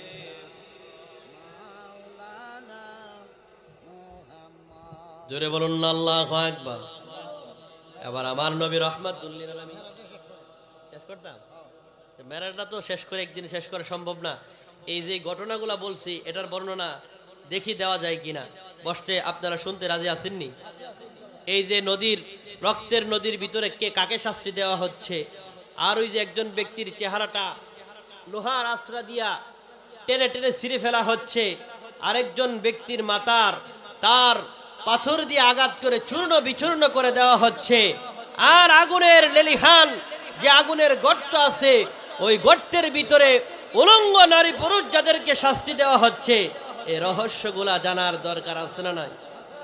সহিহ বুখারীর বর্ণনা 7047 নম্বর হাদিস, বাবাজিরা আমার, আবু জুনদুব রাদিয়াল্লাহু তাআলা আনহু থেকে বর্ণিত। এই ব্যাখ্যাগুলা দিয়ে আমার আলোচনা ইনশাআল্লাহ আমি শেষ করে দিব। আপনারা একটু ধৈর্য সহকারে বসতে রাজি আছেননি? হ্যাঁ, আর লম্বা করছি না, যেহেতু জান্নাতের দিকে গেলে তো শেষ হবে না। এই ব্যাখ্যাগুলা দিয়ে দিই, জোরে বলুন ঠিক না বেটি? এবার আল্লাহর নবী রাহমাতুল লিল আলামিন জিবরাইল আমিনকে ডাক দিয়ে বলে, ও জিবরাইল রে, এই যে আমার অনেকগুলা বিভিন্ন নিদর্শনগুলা দেখাইলা, ওই যে অনেকগুলা ব্যক্তিরে দেখাইলা, তাদের পরিচয় কি আমি জানতে চাই। এবার জিবরাইল আমিন ডাক দিয়ে বলেন, ইয়া রাসূলুল্লাহ, এই যে দৃশ্যগুলা আপনাকে দেখাইলাম, ওই যে প্রথম ব্যক্তিটাকে আপনি দেখেছিলেন, যেই ব্যক্তির কাছে আপনি যখন গিয়েছিলেন, যেই ব্যক্তিটারে কায়দ করে শোয়া দিয়া তার পাশে আরেকজন ব্যক্তি বিশাল বড় পাথর দিয়া তার মাথাটারে চূর্ণ বিচূর্ণ করে দিচ্ছে, ওই ব্যক্তিটা কে জানেননি? দুনিয়ার মধ্যে আপনার উম্মতের মধ্যে ওই ব্যক্তিটি হচ্ছে ওই ব্যক্তি যেই ব্যক্তিগুলা এই দুনিয়ার মধ্যে আল্লাহ তাআলার কুরআনুল কারীম শিক্ষা করেছে, কিন্তু শিকার পরে এই কুরআনুল কারীম অনুযায়ী যারা আমল করে নাই এবং কুরআনুল কারীমকে যারা ভুলে গেছে, এই কুরআন শিক্ষা করার পরেও এই কুরআন দিয়ে যারা দেশ পরিচালনা করে নাই, এই কুরআনকে যারা মানে নাই, এবং যারা আল্লাহ রব্বুল আলামিনের হুকুম 5 ওয়াক্ত নামাজ আদায় করে নাই, তাদেরকে জাহান্নামের ফেরেশতারা এইভাবে শাস্তি দিচ্ছে। জোরে বলুন না নাউযুবিল্লাহ। জিবরাইল আমিন বলেন, ইয়া রাসূলুল্লাহ, আর যে আপনি দ্বিতীয় ব্যক্তিটারে দেখলেন, তারে চিৎ করে শোয়া দিয়া তার চেহারাটারে ওই লোহার আশ্রা দিয়া ছিঁড়ে ফেলা হচ্ছে, ওই ব্যক্তিটাকে জানেননি? বলে জিবরাইল আমিনকে আমার নবী বলেন, ও জিবরাইল রে, ওই ব্যক্তিটা কে, কি তার পরিচয়? আল্লাহর নবী বলেন, ও জিব্রাইল, ওই ব্যক্তিটা কে, কি তার পরিচয়, আর তার এইভাবে শাস্তি দেওয়ার কারণ কি? নবীজি বলেন, ওই জিব্রাইল আমিন বলেন, ওই ব্যক্তিটা হচ্ছে দুনিয়ার মধ্যে যারা মিথ্যাবাদী, সকালবেলা ঘর থেকে বের হয়ে দোকানপাটে চাষটলের মধ্যে যারা গিয়া মিথ্যা গল্প বুঝার করে, আর মিথ্যা কথা রটানোর কারণে তার মিথ্যা কথাগুলা এলাকার মধ্যে ছড়ায়া পড়ে, ওই ব্যক্তিগুলাকে তাদের মাথা থেকে নাক পর্যন্ত আগুনের লোহার শিকল দিয়া আর কেসি দ্বারা এইভাবে ছিঁড়ে ফেলা হচ্ছে। জোরে জোরে বলুন না নাউজুবিল্লাহ। নবীজি বলেন, জিব্রাইল রে, একটু সামনে যে দেখলাম একটা আগুনের গর্ত দেখা যায়, ওই আগুনের গর্তের ভিতরে অসংখ্য নারী পুরুষ গুলারে ওই আগুনের ভিতরে পুরানো হচ্ছে, আগুন দিয়া পুরানো হচ্ছে, জ্বালানো হচ্ছে। ওই ব্যক্তিরা কারা, কি তাদের পরিচয়? জিব্রাইল আমিন বলেন, ইয়া রাসূলুল্লাহ, ওই যে একটা আগুনের গর্ত আপনি দেখেছেন, আর ওই গর্তের ভিতরে যে উলঙ্গ নারী পুরুষ গুলারে দেখেছেন, ওই উলঙ্গ নারী পুরুষ গুলা কারা জানেননি? এগুলা হচ্ছে আপনার উম্মতের মধ্যে যারা বেবিচার এবং বেবিচারিণী, অর্থাৎ যারা দুনিয়ার মধ্যে জিনা বেবিচার করেছে, অবৈধ মিলামিশা করেছে, ওই লোকগুলাকে উলঙ্গ অবস্থায় ওই আগুনের গর্তের ভিতরে আল্লাহ রব্বুল আলামিন শাস্তি দিচ্ছে। জুড়ে বলুন নাউজুবিল্লাহ। জিব্রাইল আমিন বলে, ও আল্লাহর নবী বলে, ও জিব্রাইল রে, একটু সামনে যাওয়ার পরে যে দেখলাম একটা রক্তের নদী দেখা যায়, ওই রক্তের নদীর ভিতরে দেখলাম একটা লোক ওই রক্তের নদীর ভিতরে খাবুডুবু খাচ্ছে। আর যখন রক্তের নদীর পাড়ের দিকে যাইতেছিল, ওই রক্তের নদীর পাড়ের মধ্যে একজন ব্যক্তি পাথর হাতে নিয়ে দাঁড়িয়ে আছে, ওই পাথরটা দিয়া তারা আঘাত করতেছে। আবার যখন রক্তের নদীর মাঝখানে চলে যায়, যাওয়ার পরে আবার যখন রক্তের নদীর কাছাকাছি হাবুডুবু খেয়ে আসে, সাঁতার কেটে আসার পরে আবার তাকে ওই পাথর দিয়ে আঘাত করা হয়। কি তার পরিচয়? জিব্রাইল আমিন বলেন, ইয়া রাসূলুল্লাহ, ওই যে রক্তের নদী দেখেছেন, আর ওই যে রক্তের নদীর ভিতরে একটা মানুষ দেখা যায়, ওই লোকটা কে জানেননি? আর তারে কেন শাস্তি দেওয়া হচ্ছে? ওই লোকগুলা হলো আপনার উম্মতের মধ্যে যারা সুদখোর, এই দুনিয়ার মধ্যে যারা সুদখোর মানুষের রক্ত চুষে চুষে যারা খেয়েছে, ওই সুদখোর গুলাকে এই রক্তের নদীর ভিতরে এইভাবে খাবু ডুবু খাওয়ায়া আমার আল্লাহ শাস্তি দিচ্ছে। জুড়ে বলুন আল্লাহু আকবার। আমাদের সমাজে সুদখোর আছে না নাই? আসেনিও? এলাকাতে না থাকতে পারে, আমাদের এলাকাতে আবার আছে। আপনার এলাকাও আছে? হ্যাঁ, না এই এলাকা তো মাশাআল্লাহ ভালো মানুষ, ভালো এলাকা। হ্যাঁ, সবকনই আছে। আল্লাহ বলেন, আহাল্লাল্লাহুল বাইআ ওয়া হাররামার রিবা। নারে তাকবীর, নারে রিসালাত। পিসা হুজুরের আগমন, হযরত মাওলানা ফকির সৈয়দ মুস্তাক আহমেদ পীর সাহেব হুজুরের আগমন, এলাকাবাসীর পক্ষ থেকে নারে তাকবীর, নারে রিসালাত। সকলে বলুন না মারহাবা, সকলে বলুন মারহাবা। পিসা হুজুর যে আসছে, আপনারা খুশি না বেজার? এই জোরে বলুন, খুশি না বেজার? যাক বাবাজিরা, আমার অনেক লম্বা ঘটনা, বলতে গেলে তো শেষ হবে না। এই যে আজকে আপনাদের এই মসজিদ, এই মাহফিলের পাশেই, প্যান্ডেলের পাশেই মসজিদ, জামে মসজিদ, এই যে মসজিদটা আছে, এটা আপনাদের এই যে 1 টাকা 2 টাকা 5 টাকা 10 টাকা করে আপনারা টাকা দিচ্ছেন, আপনাদের এই দানের টাকা দিয়েই চলে। জোরে বলুন ঠিক না বেটি? মসজিদের কোনো এরকম কোনো সরকারি ফান্ড নাই, আলাদা কোনো টাকা নাই। জোরে বলুন ঠিক না বেটি? আল্লাহর রসুল বলেন, মান বানা লিল্লাহি মাসজিদান বানাল্লাহু লাহু বাইতান ফিল জান্নাহ। জোরে বলুন সুবহানাল্লাহ। নবীজি বলেন, যেই ব্যক্তি একটি মসজিদ নির্মাণ করলো, অথবা একটি মসজিদ নির্মাণ করতে গিয়ে মুফাসসিরিনে কেরাম ব্যাখ্যা দিয়েছে, একা তো একটা মসজিদ নির্মাণ করা সম্ভব নয়। ওই মসজিদ নির্মাণ করতে গিয়ে যদি কেউ একটা ইট দিয়েও সহযোগিতা করে, অথবা এই মসজিদ কিয়ামত পর্যন্ত দাঁড়িয়ে থাকুক, এই মসজিদের সহযোগিতা করে আল্লাহ তাআলা তার জন্য একটা জান্নাতে ঘর নির্মাণ করে দেয়। জুড়ে বলুন সুবহানাল্লাহ। তাহলে এই মসজিদে দান করার দরকার আছে না নাই? দান করলে লাভ আছে না নাই? আল্লাহ বলেন আল্লাযীনা ইউনফিকুনা ফিস সাররাই ওয়াদ দাররাই ওয়াল কাযিমিনাল গায়যা ওয়াল আফিনা আনিন নাস আল্লাহু ইউহিব্বুল মুহসিনিন। জুড়ে বলুন সুবহানাল্লাহ। আর জুড়ে বলুন না সুবহানাল্লাহ। আল্লাহ বলেন যারা আমি আল্লাহর রাস্তায় অসহায় অবস্থায় এবং সচ্ছল অবস্থায়, যখন তার টাকা থাকে তখনও আমি আল্লাহর রাস্তায় দান করে, যখন টাকা থাকে না তখনও আমি আল্লাহর রাস্তায় দান করে, তারাই হচ্ছে মুহসিন বান্দা। জুড়ে বলুন সুবহানাল্লাহ। তাহলে আল্লাহর রাস্তায় আল্লাহর দেওয়া সম্পদ দান করার দরকার আছে না নাই? যারা মুমিন দাবি করেন তাদের জান এবং মাল, সম্পদ এবং জীবন এগুলো আল্লাহর রাস্তায় আল্লাহ আগেই কিনে নিয়েছেন। জুড়ে বলুন সুবহানাল্লাহ। বলবেন হুজুর দলিল কি? 9 নম্বর সূরা, সূরা তাওবা, আয়াত নাম্বার 111। আল্লাহ বলেন ইন্নাল্লাহা আশতারা মিনাল মুমিনিনা আনফুসাহুম ওয়া আমওয়ালাহুম বিআন্না লাহুমুল জান্নাহ। জোরে বলুন না আল্লাহু আকবার। আল্লাহ বলেন নিশ্চয় আমি তোমাদের কাছ থেকে তোমাদের জান এবং মালকে আমি আল্লাহ কিনে নিলাম, বিনিময়ে আমি আল্লাহ তাআলা তোমাদেরকে আমি আল্লাহ 8টা জান্নাত লিখে দিলাম। জোরে বলুন সুবহানাল্লাহ। তাহলে মুমিনের জান এবং মাল যারা মুমিন দাবি করে তারা তো আগেই আল্লাহর রাস্তায় বিক্রি করে দিয়েছে। জোরে বলুন ঠিক না বেটি? এই জন্যই তো আল্লাহ তাআলা মাঝে মধ্যে এই দুইটা জিনিসের মধ্যেই দুনিয়ার যত পরীক্ষা আছে দেখবেন এই দুইটা বিষয়ের উপরে। জোরে বলুন ঠিক না বেটি? হয়তো জানের উপরে আর না হয় মালের উপরে। জোরে বলুন ঠিক না বেটি? বলবেন হুজুর ছেলে মেয়ের উপরে না আসে? এই ছেলে মেয়ে হচ্ছে সবচাইতে বড় সম্পদ, মাল। জোরে বলুন ঠিক না বেটি? আল্লাহ বলেন যুইনা লিন-নাসি হুব্বুশ শাহাওয়াতি মিনান নিসাই ওয়াল বানিনা ওয়াল কানাতিরিল মুকাতারাতি মিনাজ যাহাবি। এই ধন সম্পদের মধ্যে ওয়াল বানিন সন্তান সন্ততি হচ্ছে উত্তম সম্পদ। জোরে বলুন সুবহানাল্লাহ। তাহলে পরীক্ষা কয়টা বিষয়ের উপরে? 2টা। আল্লাহ কিনে নিছেন কয়টা বিষয়? বলেন না কয়টা? মিনাল মুমিনিনা আনফুসাহুম ওয়া আমওয়ালাহুম। আল্লাহ বলেন মুমিনের জান এবং মাল আমি আল্লাহ কিনে নিলাম।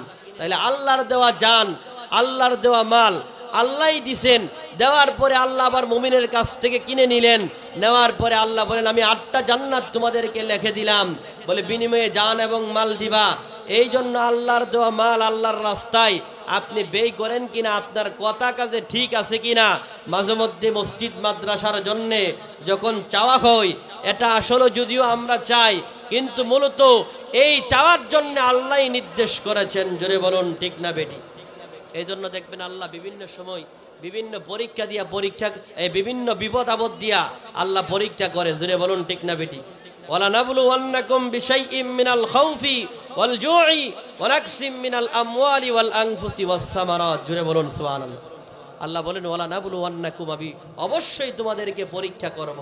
তাহলে ওই পরীক্ষার মধ্যে একটা হচ্ছে মসজিদ মাদ্রাসায় মাঝে মধ্যে দান করার কথা বললে আল্লাহ দেখতে চায় যে আমি আমার সাথে যে ওয়াদা করলা যে তোমার জান এবং মাল আমি আল্লাহর রাস্তায় বিক্রি করে দিলা, এই ওয়াদা ঠিক আছে কিনা এটা যাচাই করার জন্যে আমি আল্লাহ তো তোমার এমনিতেই 8টা জান্নাত দিব না। তাহলে এই জান্নাত যে আমি আল্লাহ যে তোমার কাছ থেকে জানমাল কিনলাম আর বিনিময়ে যে আমি আল্লাহ 8টা জান্নাত লিখে দিলাম, এটা তোমার ওয়াদা চুক্তি ঠিক আছে কিনা, অঙ্গীকার ঠিক আছে কিনা। এই জন্য আমি আল্লাহ মাঝে মধ্যে পরীক্ষা চালাবো। জুড়ে বলুন সুবহানাল্লাহ। তাহলে এরকম কে কে এই মজলিসের মধ্যে আছেন কার কার মা নাই বাবা নাই? হাত তুলে আগে দেখাইয়া দেন, আমি দেখতে চাই। এরকম কারা আছেন যার মা নাই বাবা নাই? এরকম লোকগুলো আগে দেখতে চাই আমি। অনেকেই আছেন এরকম, হাত নামান।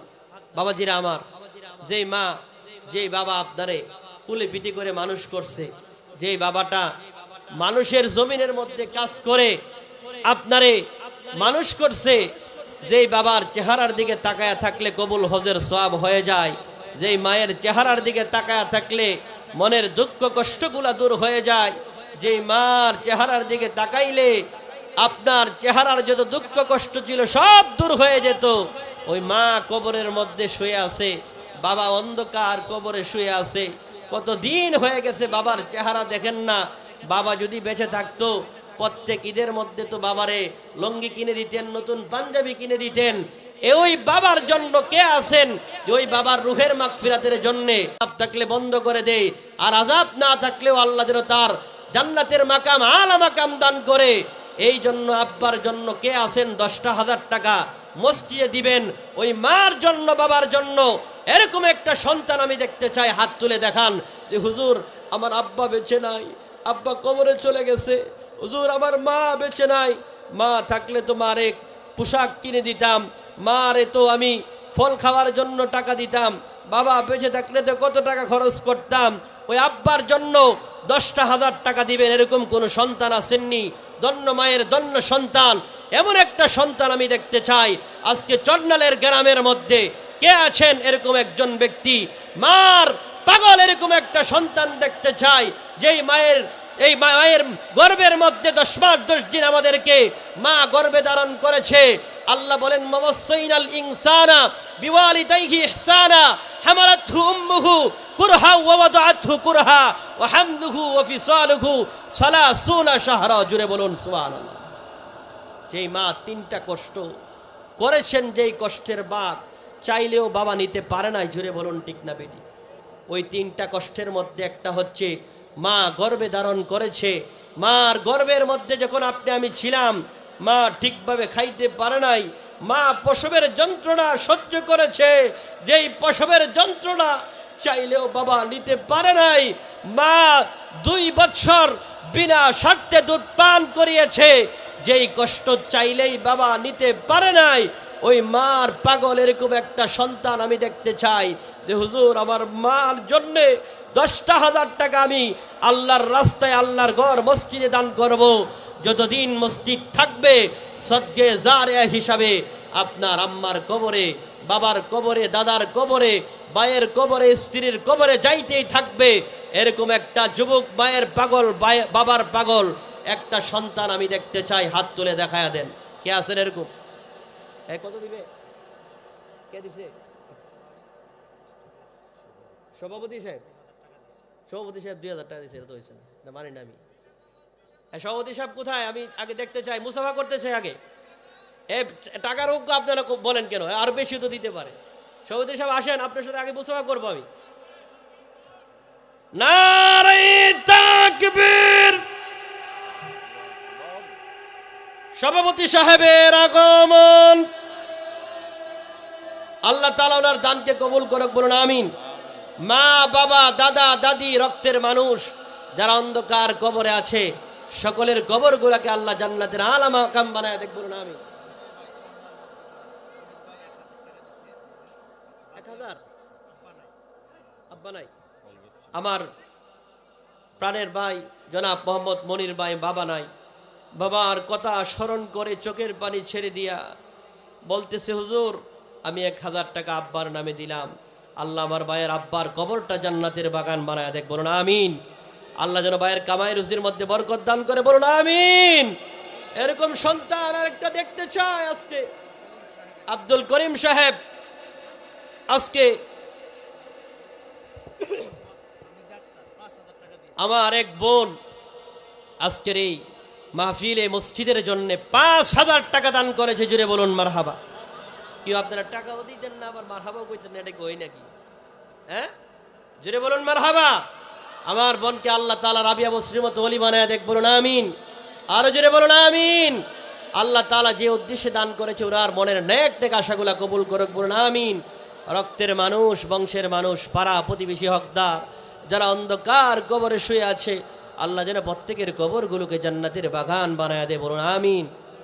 এই মসজিদের আমার গত বছর আপনাদের সাথে আমার দেখা হয়েছে, আবার আপনারা আমাকে ইনভাইট করেছেন আপনাদের সাথে। এই বছর আমার দেখা এই মসজিদের যিনি প্রতিষ্ঠাতা জনাব মোহাম্মদ হিরাচান, মোহাম্মদ হিরাচা কমিশনার সাহেব, তিনি এই অন্ধকার কবরে আছেন। এই মসজিদের জায়গা তিনি দান করেছেন, এই মসজিদের প্রতিষ্ঠাতা তিনি। আল্লাহ তাআলা ওনার কবরটারে জান্নাতের বাগান বানায় দেখ, বলুন আমিন। আরো জোরে বলুন আমিন। আল্লাহ তাআলা যেন এই জাকির ভাইকে, জাকির নি নাম, জাকির হোসেন, সাহেব তিনি অনেক কষ্ট করে আপনাদেরকে নিয়ে এই মাহফিলটা করেন প্রত্যেক বছর। আমার কাছে হাত রেখে বলতেছে, হুজুর এই মাহফিলটা প্রত্যেক বছর করতে পারি কিনা, 8 বছর ধরে করতেছি, আমার জন্য হুজুর বিশেষ করে একটু দোয়া করবেন। আল্লাহ যেন জাকির ভাইকে এই মাহফিলটা করার তৌফিক দান করে, বলুন আমিন। এই মাহফিলটাকে আল্লাহ তাআলা কিয়ামত পর্যন্ত কায়েম আর দায়েম রাখুক, বলুন আমিন। সবাই এই মাহফিলটা করতে গিয়া আপনারা যারা টাকা দিয়া, পয়সা দিয়া, বুদ্ধি পরামর্শ দিয়া সহযোগিতা করেছেন, করবেন, আল্লাহ তাআলা প্রত্যেকের দানকে কবুল করুক, বলুন আমিন। কে আর দান করতেছে বলেন না, নাম বলেন। তাসকিন দিল 100 টাকা, জুড়ে বলুন মারহাবা। বাবা মসজিদের জন্য দিচ্ছেন, আমাকে না বাবা, এটা দিছেন বলছি তো। এরপর আর কে আছেন? নবীনগরের আব্দুল করিম সাহেব 100 টাকা, জুড়ে বলুন মারহাবা। এই টাকাটা কম হইতে পারে, তিনি যে স্বতঃস্ফূর্তভাবে দান করলেন আল্লাহর ঘর মসজিদের মধ্যে, এটাকে জরিয়া করে আমার আল্লাহ ওনাকে জান্নাতের আলা মাকাম কিয়ামতের ময়দানে নাজাত করতে পারে কি পারে না? জুড়ে বলুন না, পারে কি পারে না? কারণ কিয়ামতের ময়দানে আল্লাহ কাকে কোন উসিলায় মাফ করে আমরা কেউ জানি না। জুড়ে বলুন ঠিক না বেঠিক? যেই কোনো উসিলার মাধ্যমে আল্লাহ মাফ করে দিতে পারে। কে আছেন আজকে এই মসজিদের মাহফিলের মসজিদের জন্য কিছু টাকা দান করবেন? 5,000, 10,000, 500 টাকা। নগদ না দিতে পারলে একটা কলম নেন, খাতা নিয়ে আপনারা লেখেন যে কে আছেন 500, 1,000 টাকা, 5,000 টাকা মসজিদে দান করবেন। এখন না দিতে পারলে 15-20 দিন, 1 মাস পরে দিবেন। আল্লাহর ঘর মসজিদের জন্য বাবা, এই মসজিদের জন্য দান করবেন। আপনি একদিন থাকবেন না, আপনার সম্পদ একদিন থাকবে না, কিন্তু এই মসজিদ যতদিন দাঁড়িয়ে থাকবে ততদিন আপনার কবরে সদকে জারিয়ার সওয়াব যেতে থাকবে। জুড়ে বলুন সুবহানাল্লাহ। কে আছেন হাত তোলেন বাবা, বেশিক্ষণ কষ্ট দেবেন না। পিসা হুজুরে চলে আসছে, আমি বাবা শেষ করে দিচ্ছি। আর আমার গলার অবস্থাও ভালো না, দেখছেন মাঝে মধ্যে আমার গলা বসে যাচ্ছে, কারণ দীর্ঘদিন ধরে কয়েকদিন ধরে একটানা প্রোগ্রাম, আবার প্রোগ্রামের ভিতরে আবার ঠান্ডা কাশ, অসুস্থ আমি অর্থাৎ।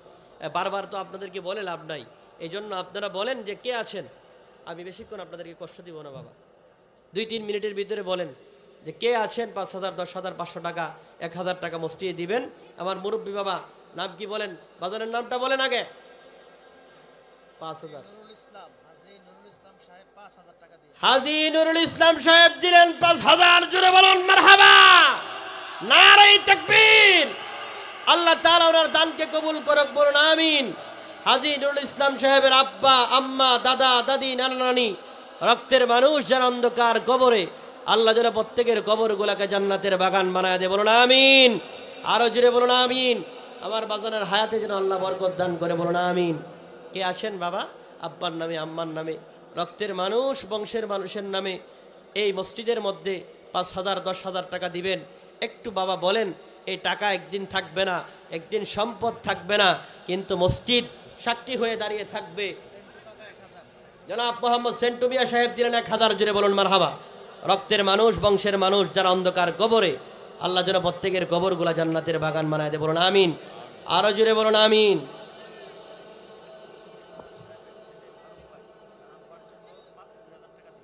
হিরাচান কমিশনার সাহেবের ছেলে জনাব মোহাম্মদ ফারুক সাহেব, এই মসজিদের যিনি এই প্রতিষ্ঠাতা, তিনি সন্তান জনাব মোহাম্মদ ফারুক ভাই দিবে 2,000। জুড়ে বলুন মারহাবা।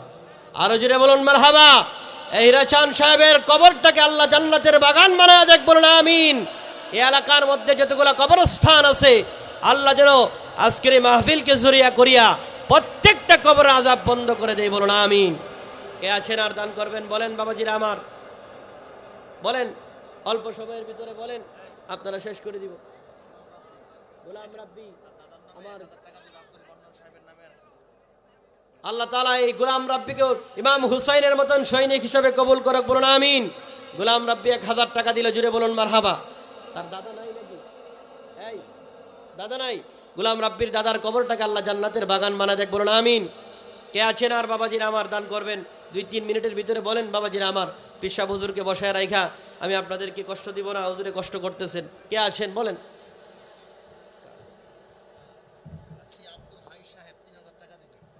হাজী আব্দুল হাই সাহেব দিবে 3,000। জুড়ে বলুন মারহাবা। আরো জোরে বলুন মারহাবা। আল্লাহ তাআলা ওনার আব্বা, আম্মা, রক্তের মানুষ, বংশের মানুষ, পাড়া প্রতিবেশী, হকদার যারা অন্ধকার কবরে, প্রত্যেকের কবরগুলোর জান্নাতের বাগান বানায় দেখ, বলুন আমিন। আল্লাহ হাজী সাহেবের হায়াতে বরকত দান করুক, সন্তানদের কামাই রুজির মধ্যে বরকত দান করুক, মনের যত আশা আছে কবুল করুক, বলুন আমিন। কে আছেন বাবাজিরা আমার আর বলেন অল্প সময়ের ভিতরে, বেশিক্ষণ কষ্ট দিব না। এই দিক থেকে মুরব্বীরা বলেন না, যুবক ভাইরা বলেন, প্রবাসী ভাই নাই এখানের মধ্যে যে হুজুর আব্বা নাই আম্মা নাই দাদার নামে দাদির নামে, অথবা এই কবরবাসীদের রুহের মাগফিরাতের জন্যে, অথবা নিজের নাজাতের জন্য মসজিদের মধ্যে 5,000 10,000 টাকা দিবেন? কে আছেন হাত তুলেন। হ্যাঁ যুবক ভাইরা বলো। তিনি কেমন নবীজি গো দেখো বাবিয়া, ওরে যাকে আল্লাহ ডাকেন সদাই, যাকে আল্লাহ ডাকেন সদাই হাবিবে বলিয়া, তিনি কেমন নবীজি গো দেখো বাবিয়া, তিনি কেমন নবীজি গো দেখো বাবি। ওরে 7 আসমানের উপরেতে কেহ নাহি যেতে পারে, 7 আসমানের উপরেতে কেহ নাহি যেতে পারে, আরশেতে নবী গেলেন জুতা পরিয়া, জোরে আরশেতে নবী গেলেন জুতা পরিয়া, তিনি কেমন নবীজি গো দেখো বাবিয়া, তিনি কেমন নবীজি গো দেখো বাবিয়া। জোরে বলুন আল্লাহু আকবার।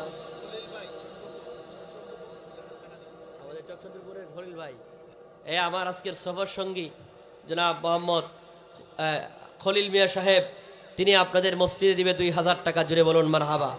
আল্লাহ তাআলা ওনার সন্তানদের কামাই রুজির মধ্যে বরকত দান করে, বলুন আমিন। ওনার সন্তানেরা প্রবাসে আছে এবং ওনার আব্বা আম্মা রক্তের মানুষ, বংশের মানুষ যারা অন্ধকার কবরে, আল্লাহ যেন প্রত্যেকের কবরগুলা জান্নাতের বাগান বানায় দেখ, বলুন আমিন। কে আছেন বাবাজির আমার এই মসজিদের মধ্যে আম্মা আব্বা সহ রক্তের মানুষের জন্যে, নিজের মাগফিরাতের জন্যে, নাজাতের জন্যে, কিয়ামতে রসুলের সুপারিশের জন্যে, নবীর মহব্বতে আল্লাহর ঘর মসজিদ দান করবেন অল্প সময়ের ভিতরে? আর কে কে আছেন বলেন, আমি শেষ করে দিচ্ছি। জনাব মোহাম্মদ সাব্বির হোসেন 200 টাকা। জুড়ে বলুন মারহাবা। আমার যুবক ভাইরা বলেন না কে আছেন 500 1000 টাকা করে দিবেন? মুরব্বী বাবারা বলেন আপনারা। এই দান কোনোদিন বিফলে যাবে না। আল্লাহ বলেন আল্লাযীনা আল্লাহ তাআলা বলেন আল্লাযীনা ইউনফিকুনা ফিস সাররাই ওয়াদ দাররাই ওয়াল কাযিমিনাল গায়জ। জুড়ে বলুন সুবহানাল্লাহ। আর পরে সূরা বাকারার মধ্যে আল্লাহ বলেন আল্লাযীনা ইউমিনুনা বিল গায়বি ওয়া ইউকিমুনাস সালাতা ওয়া মিম্মা রাযাকনাহুম ইউনফিকুন। যারা উদ্দেশ্য বিষয়ের উপর ঈমান আনলো এবং সালাত কায়েম করলো এবং যারা আমি আল্লাহর দেওয়া রিজিক থেকে আমি আল্লাহর রাস্তায় দান করলো, তারাই হচ্ছে সফল কাম ব্যক্তি। জুড়ে বলুন ঠিক না বেঠিক? সবাই আগায় বসি আমরা। কিছুক্ষণের মধ্যেই দোয়া হবে এবং তাবারক দেওয়া হবে। সবাই গিয়ে আসেন, সবাই গিয়ে আসেন।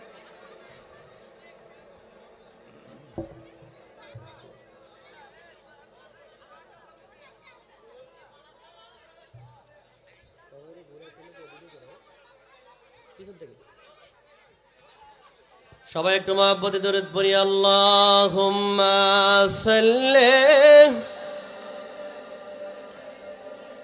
সবাই গিয়ে আসি আমরা, সবাই সামনে আসেন। কিছুক্ষণ পরে পিসা হুজুরে মোনাজাত দিবে ইনশাআল্লাহ। আমরা সবাই মোনাজাত করে তাবারক নিয়ে বাড়িতে যাব। রাজি আছি না নাই? রাজি আছি না নাই? আব্বা আম্মার জন্য সবাই প্রাণ ভরে দোয়া করে, পিসা হুজুরে দোয়া করবে সকলের জন্য প্রাণ ভরে। আপনারা সকলে প্রাণ ভরে দোয়া করে আব্বা আম্মার জন্যে বাড়িতে যাবেন। যারা পিছনে আছেন আমার যুবক ভাইয়েরা সামনে চলে আসেন। প্যান্ডেলটা জনাব মোহাম্মদ ইব্রাহিম ভাই দিবে 1000। জুড়ে বলুন মারহাবা। আরো জুড়ে বলুন মারহাবা। নারে তাকবীর, নারে রিসালাত, আহলে সুন্নাত ওয়াল জামাত, ওলি আল্লাহ যেখানে, দিন ইসলামের শত্রুরা, নারে তাকবীর, নারে রিসালাত। সকলে বলুন মারহাবা। আর কে আছেন দান করবেন 500 1000 10,000 5,000 করে? মুরব্বী বাবারা আপনারা অল্প সময়ের ভিতরে বলেন, আমি মাইক ছেড়ে দিচ্ছি। পিসা হুজুরে অনেকক্ষণ ধরে বসে আছে। বাবাজিরা আমার, পিসা হুজুরে আপনাদের সকলের জন্য দোয়া করবে, আব্বা আম্মার জন্য দোয়া করবে। আপনারা কে আছেন মা বাবার নামে, দাদা দাদির নামে পরকালে নাজাতের জন্যে আল্লাহর ঘর মসজিদে 500, 1000 টাকা, 2000, 5000 টাকা দান করবেন? বলেন অল্প সময়ের ভিতরে আমি মাইক ছেড়ে দিব, আপনাদের অপেক্ষায় আমি আছি। বাবা 2000, হাজী কাউসার সাহেব দিবেন 2000 টাকা। জুড়ে বলুন মারহাবা, আরো জুড়ে বলুন মারহাবা। আল্লাহ তাআলা ওনার আব্বা আম্মা, রক্তের মানুষ, বংশের মানুষ, পাড়া প্রতিবেশী, হকদার যে যেখানে অন্ধকার কবরে আছে প্রত্যেকের কবরগুলাকে জান্নাতের বাগান বানায় দেখ। বলুন আমিন, আরো জোরে বলুন আমিন। আর কে আছেন বলেন বাবাজির আমার? ওরে সন্ধ্যা হইল ডাক দিলে না মুরে দিন বন্ধুরে, সন্ধ্যা হইল ডাক দিলে না মুরে, ওরে সন্ধ্যা হইল ডাক দিলে না মুরে দিন বন্ধুরে, সন্ধ্যা হইল ডাক দিলে না মুরে। কে আছেন বলেন? জনাব মোহাম্মদ বেন্টু ভাই দিলেন 100 টাকা। জুড়ে বলুন মারহাবা। আল্লাহ ওনার দানকে কবুল মঞ্জুর করুক। বলুন আমিন। বলেন আর কে আছেন? আর আসেননি কেউ? না থাকলে আর কষ্ট দিব না। মা বোনেরা যদি কেউ থাকেন আপনারা মেহেরবানি করে খবর পাঠিয়ে দেন, পিসা হুজুরে দোয়া করবে। 11টা 40 বেজে গেছে, প্রায় 35 মনে হয়, 40 বেজে গেছে। আমি আর লম্বা চূড়া আলোচনা করব না, আর আমার অগোছল আলোচনা এখানে আমি শেষ করতে চাই। আমার কথাবার্তার ভিতরে যদি কোনো ভুল ত্রুটি হয়ে থাকে আল্লাহর রাস্তায় ক্ষমার দৃষ্টিতে দেখবেন। আর পিসা হুজুরের কাছে সকলের জন্য দোয়া আছে।